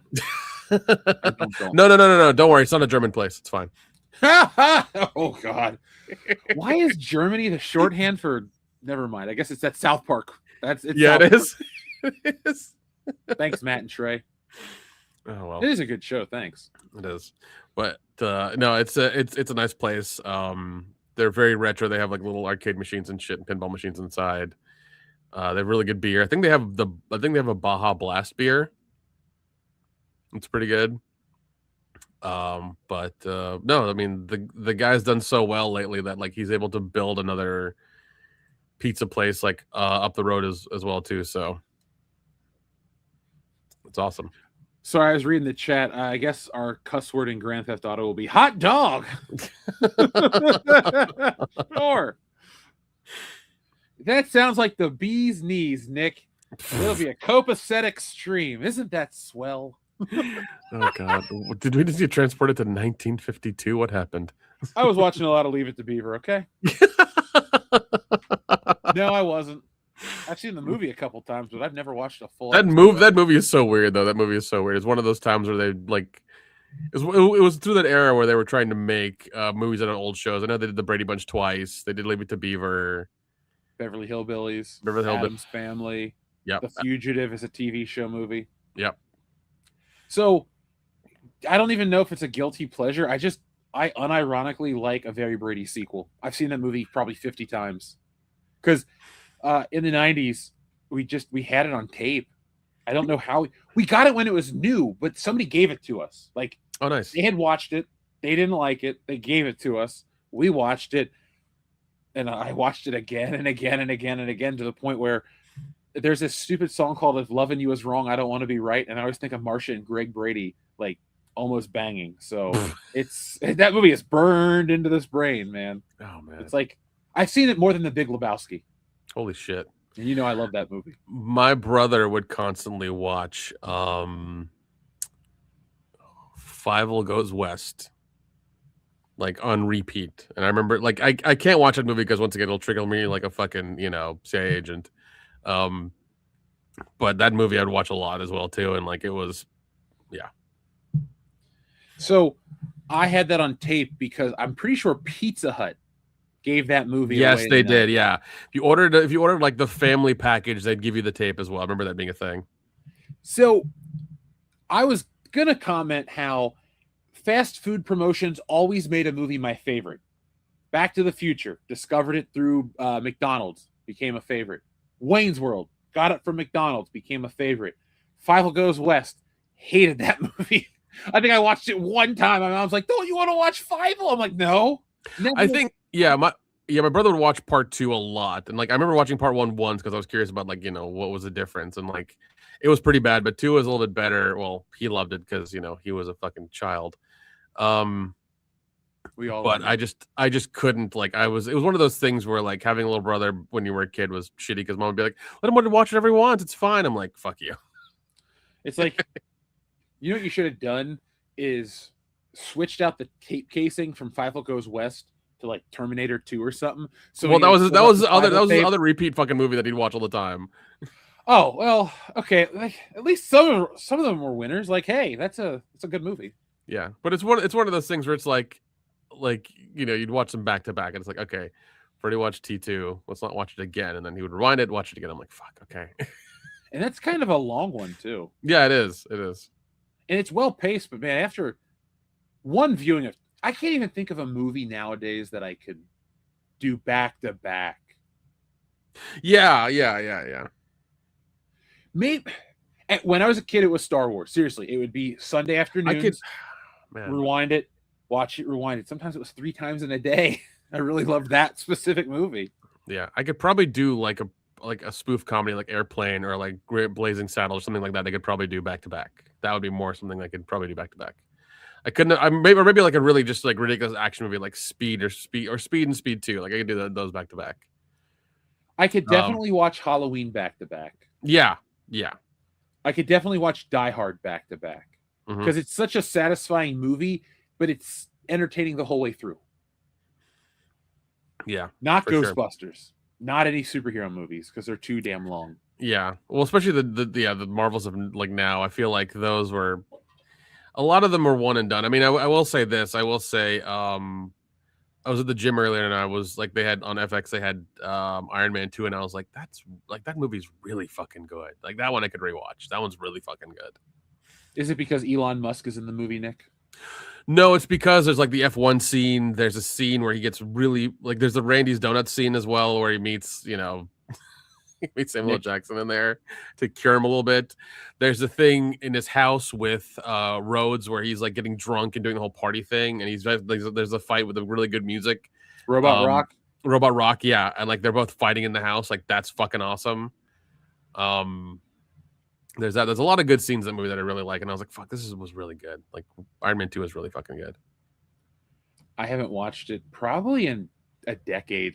Yeah, because it's like we lived through it. I was really into it. I would watch those movies pretty regularly because it was weird. Like people were into them. Either you showed them to them, they became an MCU fan, or they were already into it, but they weren't normally comic book people. So it was kind of like different and fun. But nowadays, not even because of the bad ones, I just don't care anymore, I don't think I don't think I will go back and watch 90% of these. Like, if somebody said, Jeff, aren't you going to do all of them before Doomsday? No, I'm not. No. Fuck no, man. I'm honestly surprised. I'm honestly surprised Doomsday is pulling numbers right now. I'm very surprised that Doomsday is like up there. People are actually watching and wanting to watch it. It's very weird because I thought like the Marvel was dead and they weren't going to care for it anymore. But like they're going nuts for Doomsday. Like the ticket sales are through the roof. It's weird. I think it's the brand idea is wrong. It's the characters. So it's Captain America and it's Thor and it's going to be the X-Men. Like I think that's why the movies work the way they do. I think Marvel has learned that they can't take gambles. They won't take risks anymore. And even DC. Like, I know this offends some people, but I don't like a lot of the girl versions, like Spider-Girl, Batgirl, Supergirl. They're just derivative, I don't like a derivative hero. Like, oh, she wears a dress and does this and fights for love, and Superman fights for justice. It's the same character. But, like, DC has learned people will go watch Superman. They won't watch Supergirl. I don't think the Clayface movie is going to be this big banger. It looks good. I'll go see it. I'm excited to watch it. Same. I think it's going to make like Kraven the Hunter numbers. Well, that's a little too low. I'm going to say it makes Supergirl numbers.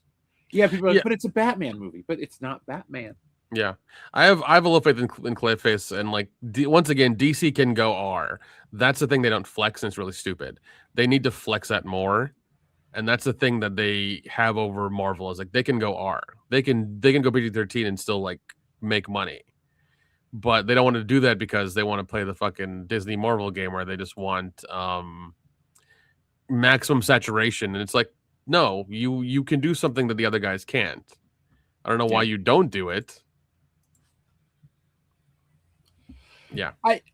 They went R with Deadpool, and the Daredevil show is very hard R violent. If the character calls for it, I'm open to it. I just think they need to tell stories with characters people care about because nobody gives a shit about Squirrel Girl. That's why they canceled the show. People just don't like I think Marvel has learned that, yes, they have a cast of 5,000 plus 25,000 characters, whatever. You got like 5 to 10 that are going to make you money forever. Like Spider-Man will never go out of style. Nope. If you can get over this recasting bullshit, you can keep Captain America around forever. You can make it debatable who's the best Iron Man, Robert Downey Jr. or whoever plays him. But like that should be the conversation. By keeping these things so holy and sacred and they got to be the actor. No, they fucking don't. It's a character. It's a role. It's like a comic book artist. Steve Ditko only drew Spider-Man for 37 issues. Romita came in and knocked it out of the park. You don't not make Spider-Man because those guys are dead. That's how they treat these things. It's like, well, the character's not played by the actor anymore. We have to stop using it. No, you don't. Keep those characters in rotation. People will watch the Avengers. We want the Avengers, not Shang-Chi and Gambit fight like dicks. Nobody wants that. Yeah, no, exactly. And I think that explains why Doomsday is like pulling numbers, is because they have the old people back. But will it be good is another thing that has to pass the sniff test if it's good, because if we hear Thursday or Friday night that like the movie's shit, it's gonna be a really bad second weekend. Well, I will have already seen it because that is a channel movie for sure. No, Now, for sure. I won't Yeah. be watching it in Infinity Vision because that's just a stupid idea. But No, it is. But no, I think and also like they're kind of shooting themselves in the foot by making it like I think 3.5 hours long. Like it's basically a Bollywood movie. At this point, with it being as long as it is, they can only have so many showings, and they're gonna really kill that stuff. I wonder what the promotional popcorn bucket and that shit's gonna be. a colostomy bag, so you don't have to get up in the movie. You just go. It's probably gonna be like Doctor Doom's head. It'll be a Thor hammer. It'll be Do you think there'll be multiple ones that you have to like collect? fuck yeah, dude. There'll be a different one every week for a month.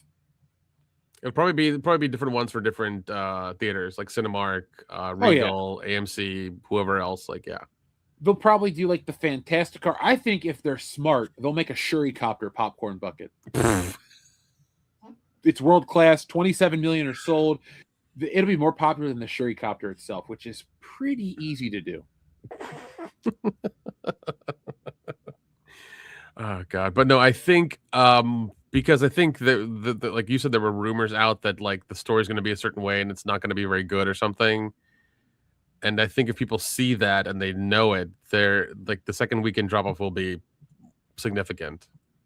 Well, one thing we need to take into account too is Dune is out. The holidays are like what? Christmas is 7 days after that. So there's a lot going on in that window. They have to hit it right dead in there and make a bunch of money at once.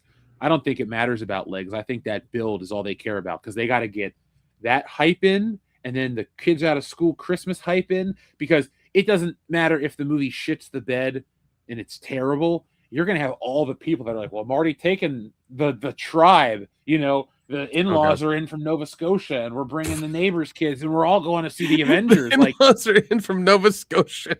That's the type of shit that happens around Christmas. No, you're man. good. You're right. You're right. And like honestly, I'd rather pay for an eBay ticket, an IMAX ticket for Dune 3, because I'd rather watch that than fucking Doomsday.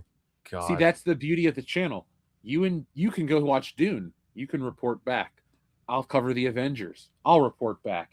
That way, we've covered all of our bases, and neither of us are bored. Because I'm sorry, but I'm not sorry. Dune's not for me. I tried the David Lynch film. I turned it off. I don't care about like royal hierarchy and fantasy and like science fiction shit, like House of Treaties. I don't care about that kind of stuff. Like Star Wars appealed to me because when I was into it as a kid, it was just 3 movies, and it was like there was a princess, but she's like the princess in a fairy tale where you rescue the princess. Cool, no problem. But the princess can kick ass. Cool. But like it wasn't like, oh, now we need to talk about Lord Skywalker, who's the cousin of this. Like that's why I don't like Game of Thrones. That type of story never appeals to me. And no matter fantasy, science fiction, cartoon, real action, I do not like that. It's like the Android thing. Nick, if you want to make the worst movie ever, you make a movie about a royal hierarchy family, but they're all androids trying to decide if they're really humans or robots. Like, I would tear my hair out and run through a fucking wall. I hate that idea. No, I get that, but like I don't know what it was because I think it was just a spectacle of watching the first Dune in theaters, and I really enjoyed it. And like I sat there, I put my phone down, and I really like caught on to it. Now, mind you, I've never read the books. I know that there are books and other things and shit like that, but like I've never read the books, and I'm not going to. But watching like Dune 1 and Dune 2, I really enjoyed them, just like the science fiction aesthetic and the whole thing they were going for. So I'm pretty excited for Dune 3. Like I really want to check it out because I really like the other 2. But I agree with you. Yeah, the one that came out in the 80s, I watched it as a kid and I was like, "What the fuck is this?" Like it made no sense to me. It was just Patrick like Stewart's in it randomly. Yeah, it was like off the walls. Like, what the hell is going on? Like it was wild. Sting. Yeah, exactly. Yeah, it just was crazy. But no, the newer ones I really liked, and I'm definitely gonna go watch them. But no, I understand you would have to go watch Doomsday for the channel, but man, that's gonna be a long fucking movie. Spider-Man was good. And it didn't renew my faith in the MCU, but I went and I realized that I do still like superhero stuff, like deep down. Maybe it's a maturity thing too. No, it's not. Like, I watched Batman, that Cape Crusader show, and I liked it a lot. They actually made the Joker German, which sounds weird, but it was awesome because the Joker's based off a German film, The Man Who Laughs, and they basically made the Joker 1-to-1 of his origin. So when Batman fights him, he's got this German accent, and it was kind of creepy. Was it the Prime show? Yeah. I did like that one because I think they did like a holiday one for it where like Batman's a little older and his kids, you know, trying to become Batman, and like the villains are really old and they try to kidnap the kid or something. It was really fun. It was really fun. I really enjoyed it. Darian217 says, Joe Rogan moose button, please. I'll press that in just a sec. He says, I agree, Jeff. I've had more near misses and seen more accidents in Connecticut than I've seen in New York, and I'm a New Yorker. Ooh. Dude, I think it's, I guess the people have money up there and they just don't give a shit. They're like, oh, I hit somebody. No big deal. Yeah, I mean, it could be the laws as well too if you hit somebody, because I know down here, if it's a hit and run down here, like you go to jail. Same in Ohio. It's in Atlanta, it's like you go to jail. So it may be different in Connecticut where it's like a hit and run is like a misdemeanor, or like you pay a fine or something. I don't know. So it's a $50 fine. I wonder what a fine for this would be. Did you see that guy accidentally hit that moose with his car? No. Holy shit. Jamie, pull that video up. Oh my god, oh my god. Oh my god.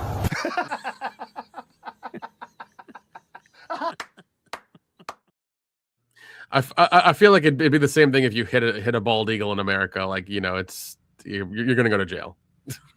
Oh no, I hit a moose. It's their state animal in Canada, right? I don't know. Yeah, they're just a state now. They're just one big state. They're not part of our country. They're just the state of Canada. What is the state of Canada? I don't know. I haven't been there in a while. Oh God, I've heard it's not great. It's not really good. Let's see. Skeletorio, that's a cool name, says, fuck this world, drinking tonight, watching Transformers 07, my childhood movie. Love you guys. Peace in the world. We love you too, man. I'm glad you're watching Transformers 07. If it's on a streaming service I might watch it. Yeah, like, I mean, yeah, the first one was pretty good. The second, I remember watching the second one, and it was just like, okay, calm down. Is it so? I hate the second one a lot. Is it wrong? Okay, good. It's on Paramount Plus. My favorite part of that damn Transformers movie is the worst part, though. It's that Xbox commercial where the 360 becomes a Transformer in the guy's hand, and it goes, "Ba-ding!" And I was like, I didn't have the 360 at the time, and I kind of rolled my eyes, but having owned that console and considering it like my second favorite I've ever owned, I like that scene a lot now because, god damn, the Xbox 360 was awesome. Yeah, there was also the scene with the army guys in the desert trying to get the Scorpion one. Like, it was wild. Yeah, you didn't know what it was going to be, too. You know, you saw the trailer, it was kind of serious, and then it was good. Like, I liked it. And then G.I. Joe came out, and that sucked. Oh my god, Transformers 2 sucked. G.I. Joe 1 and 2 were fucking terrible. Oh god. And then they tried doing that spin-off movie with Snake Eyes. Snake Eyes, like, and nobody cared for it. Nobody gave it a shit. I bought an action figure from that movie for one reason, Nick. It was $2 on a very expensive website. And I was like, I'm going to buy the cheapest thing on it. And it was Big Bad Toy Stores Snake Eye figure. So gotcha. Somewhere here I have it in a box, folks. We'll burn it on camera, an effigy of that movie. Yeah, down with them. Boo, Hasbro. Oh, God. I'm sure they're going down anyways because, you know, no kids aren't buying action figures. They're buying fucking Fortnite skins and shit like that. They're gonna be buying Grand Theft Auto. Yeah, they're buying the digital code off somebody off eBay for $200 because they don't know how this shit works. When they could just go to the Xbox store and press the button. Yeah.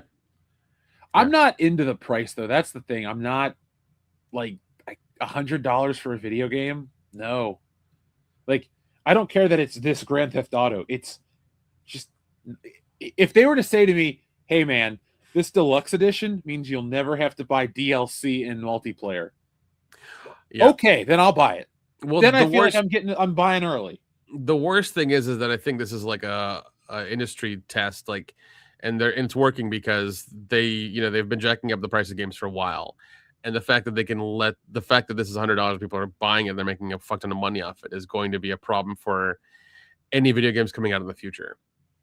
Because they're going to be upping the price and saying, "Oh, it's got this. If you buy it at this higher price, like you said, you'll never be able to you'll never have to pay for DLC again."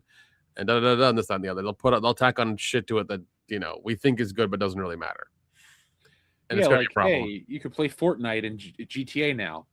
Yeah, but even then, like we talked about earlier with the computer components shortage, there's going to be a lot less 4K gaming happening. So they're going to have to. There's no way they're going to be able to charge for a 1080p game that's going to be like $80. It's not going to fucking happen. And if people are going to be using, if once again, if consoles are going to be like $1,500 starting price, nobody's going to buy that. There's going to be very few will. I'm glad you brought up the price. If somebody were to say, like, Jeff, what do you think the next console generation costs? I think there will be one for $14.99. I really do. I think there will be a PlayStation that is that much money. Yeah. It's crazy, but something just like $1,000, everyone's like, oh, it could be $1,000. I think it's gonna be $1,500.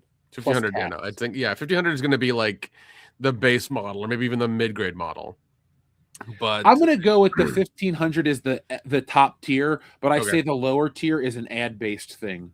Yeah, of course, like almost $1,000. Yeah, that'll be it. The lowest one will be ad-based and it'll be no disc. That'll be it.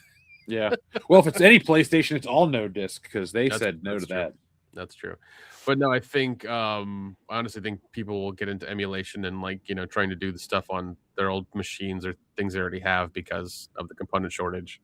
Dude, I know it's going to be expensive, but in 2 years, I'm just going full new PC and I'm done with consoles. Because Xbox, you can play all of this stuff already on your computer. Everything's on Xbox. And I don't do PlayStation. It's nothing to do with being pissed off about the discs. I think it's dumb. But I also didn't buy the 5, and I wasn't because all their games are the same. My complaint with all PlayStation games are long cutscenes. You walk around, you don't do shit. You kind of just watch an interactive movie. I don't want that. You talk about the price of games. That's what they can cut the fuck out of games. They can just make it where Ninja Gaiden, the newer one, Ninja Gaiden Black 2, the remake, perfect example. Runs at 120 frames, 4K, looks great, plays great, perfectly tuned controls, and the story. Oh, here comes Ryu Hayabusa in a cutscene. It gives you the context. You land in the New York and fight the zombies. Perfect. You know the story. You go to the next part. Cutscene, a little bit here. The cutscenes are only like 2 minutes long, and they don't need to render out a full city for a 10-second clip of a cutscene. Gaming needs to be a little smart. Like back in the day when you had limited RAM or limited things you could do with the hardware, you found workarounds to be more creative. Just go back to the workarounds instead of rendering everything at the highest resolution and then downscaling it to run on a console. Like, it's stupid. We don't need it. And I'm the guy that advocates for movies where you can see the beard hair on screen.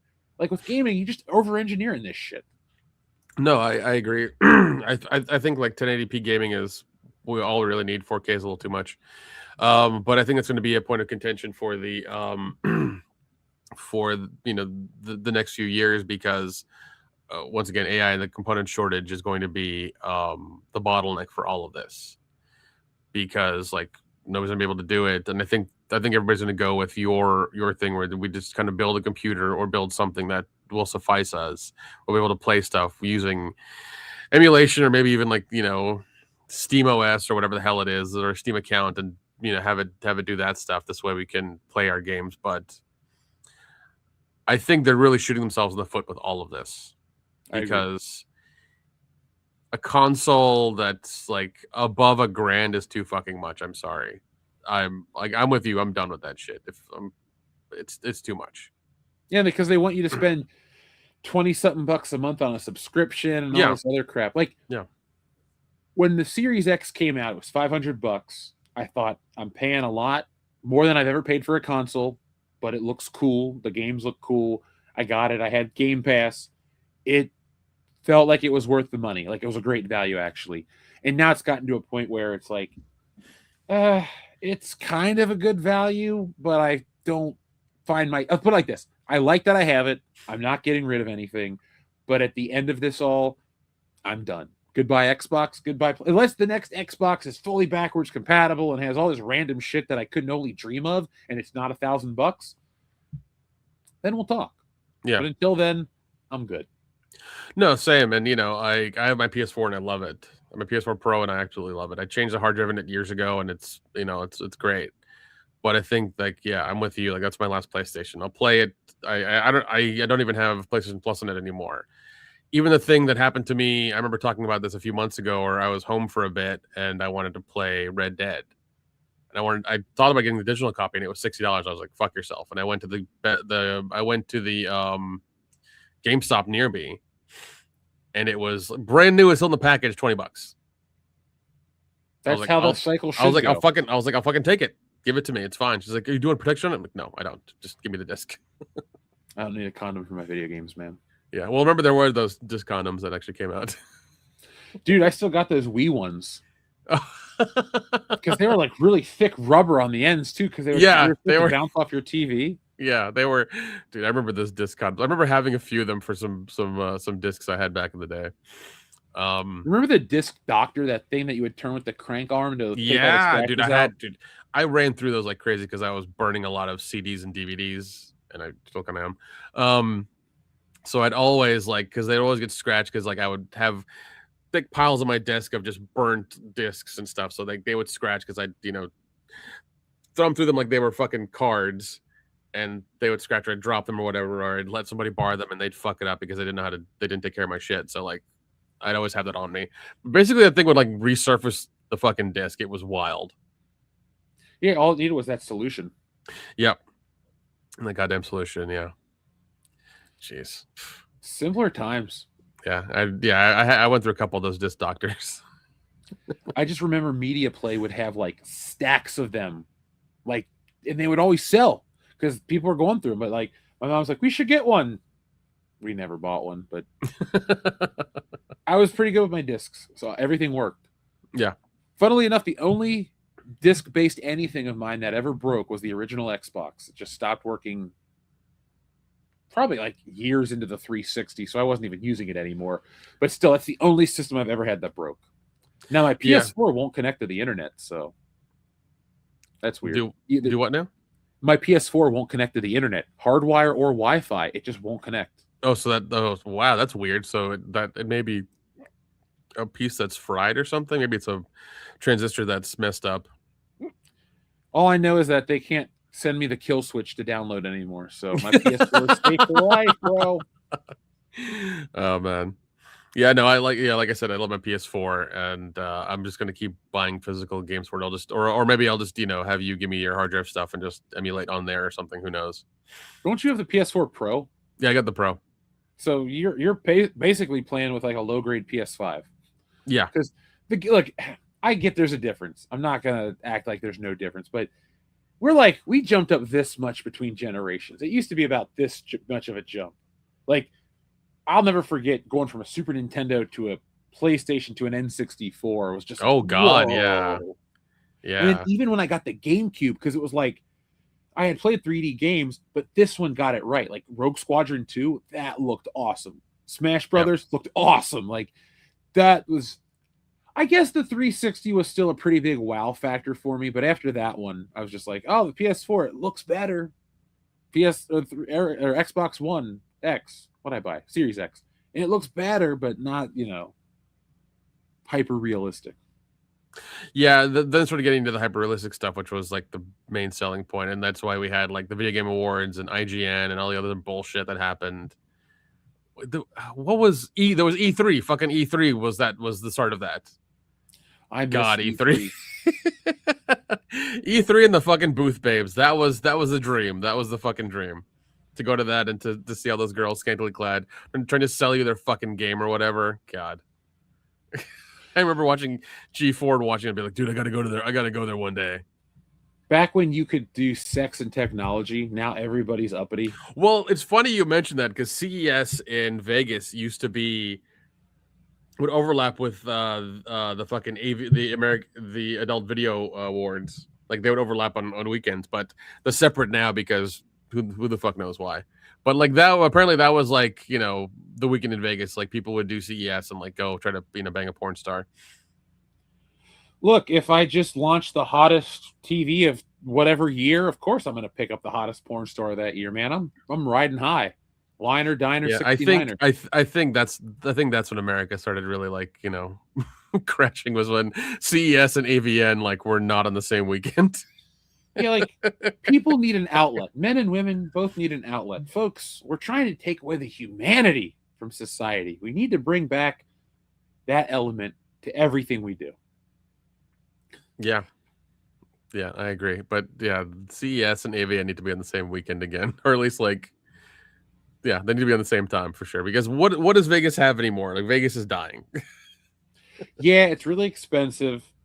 What's there isn't even worth it. Like having lived close enough to go a bunch.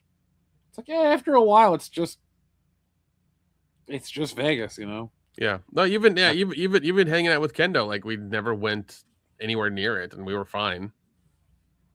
You know, I didn't need to pick anything up. If I needed to pick anything up, I did at the airport because like there are like 8 gift shops there that'll give you all the shit you need. You can even gamble in the gift shop or the airport. Oh yeah. You know, they got the chips, they got the cards, they got the fucking shirts, the hats, the fucking bell buckles, they got everything there. They also got a Jamba Juice in the airport. I got a Jamba Juice in the airport. Yeah. No, I mean it was there's no need to like gamble because you do it on your phone. You want to see titties, do it on your phone.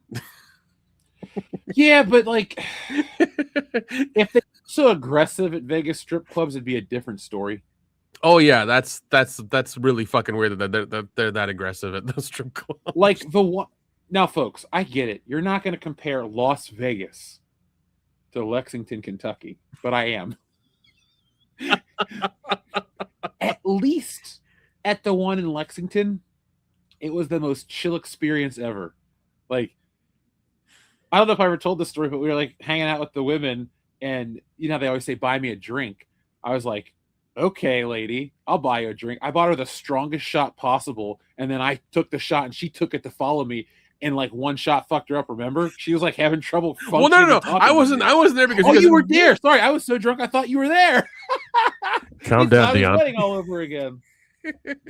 Yeah, Nick went to bed.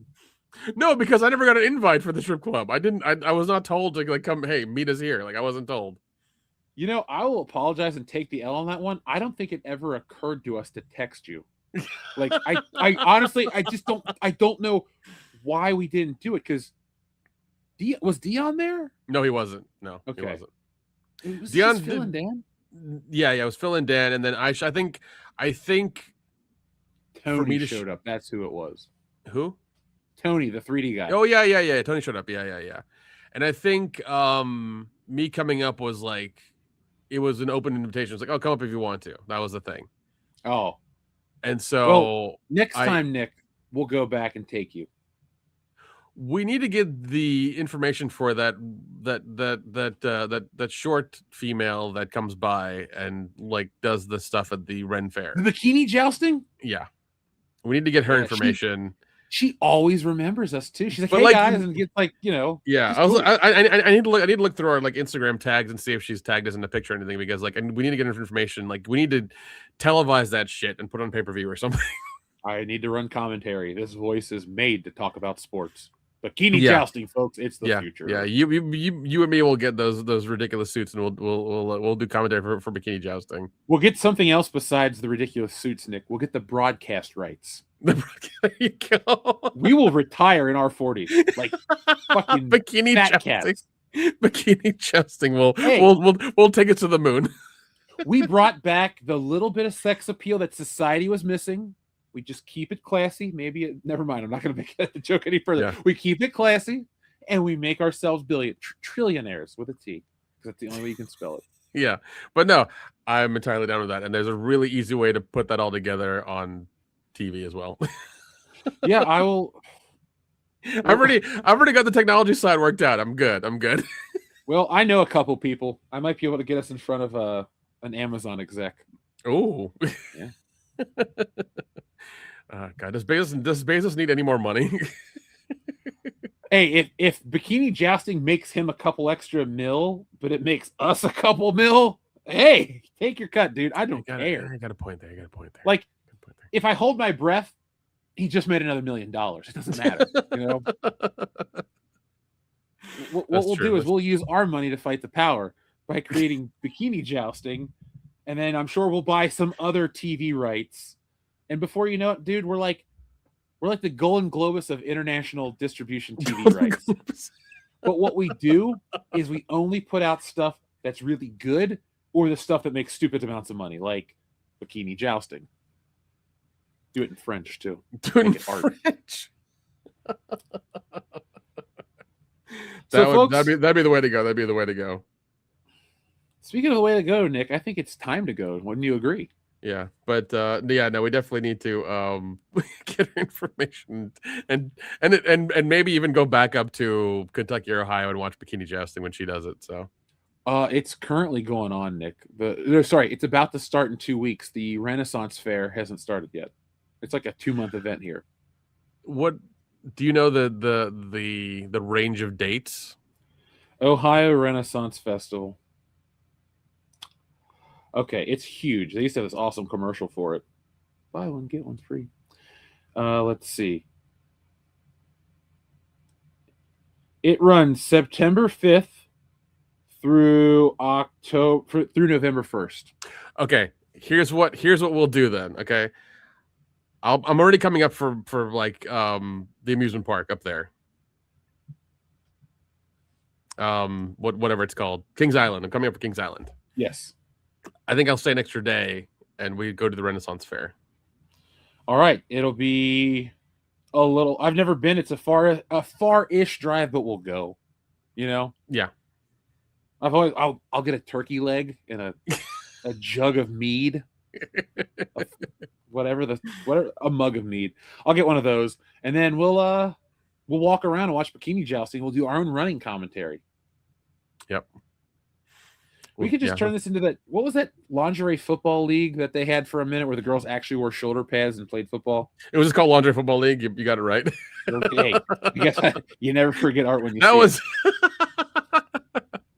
That was during the halftime show they did, like, you know, years ago. But you know, then they had the puppy ball and things like that. They wanted to make it more family friendly, so that went away. Why not just like? You know what halftime show we do need? We need the Black Tape Project halftime show. Yes. Amen to that.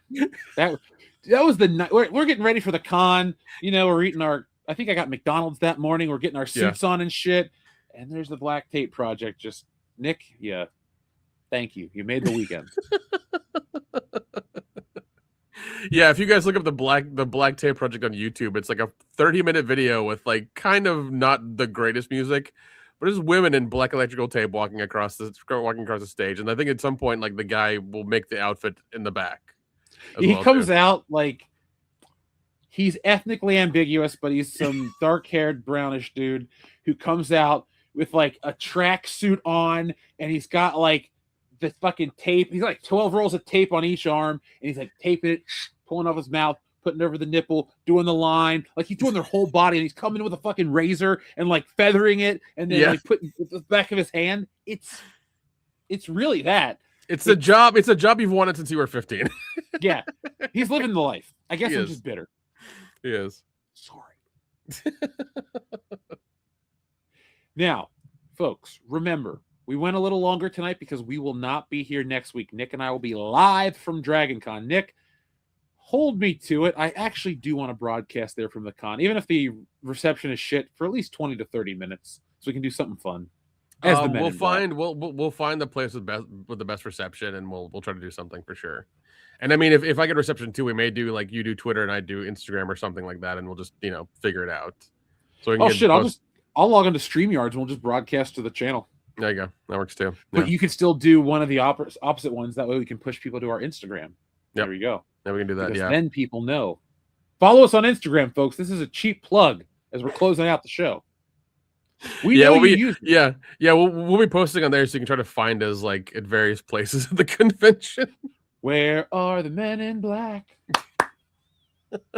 We bet you just can't find them. No, that's our game. That's our game. And that's our show, folks. So thank you for watching. We'll be back next time, which will be what? September the 10th. It sounds like such a long time, but it's also August 28th. So we'll be back September 10th with a new WCBS podcast. I will be available, or not available. I'll be on Tuesday night with the show, Tuesday Night Takeover. And then on Saturday, I'm filling in as a host over on the Thinking Critical comic book channel. So we're going to be talking about all fun geek culture stuff. When I go over there, Wes brings up movie talk. So we talked about Starship Troopers for like an hour. It was great. But Nice. Come over there, hang out with us. And when you're there, tell them I sent you over, and we'll all have a good time. We can talk about our Coke movie titles. We can talk about Coke Man forever. So, folks, that's it. That's our show. Go home. It's over. No, actually, thanks for watching. We'll be back next time with more. Until then, be smart, be safe, be cool, but always be excellent to each other. .com. Nice shooting, son. What's your name? My name is Jeff.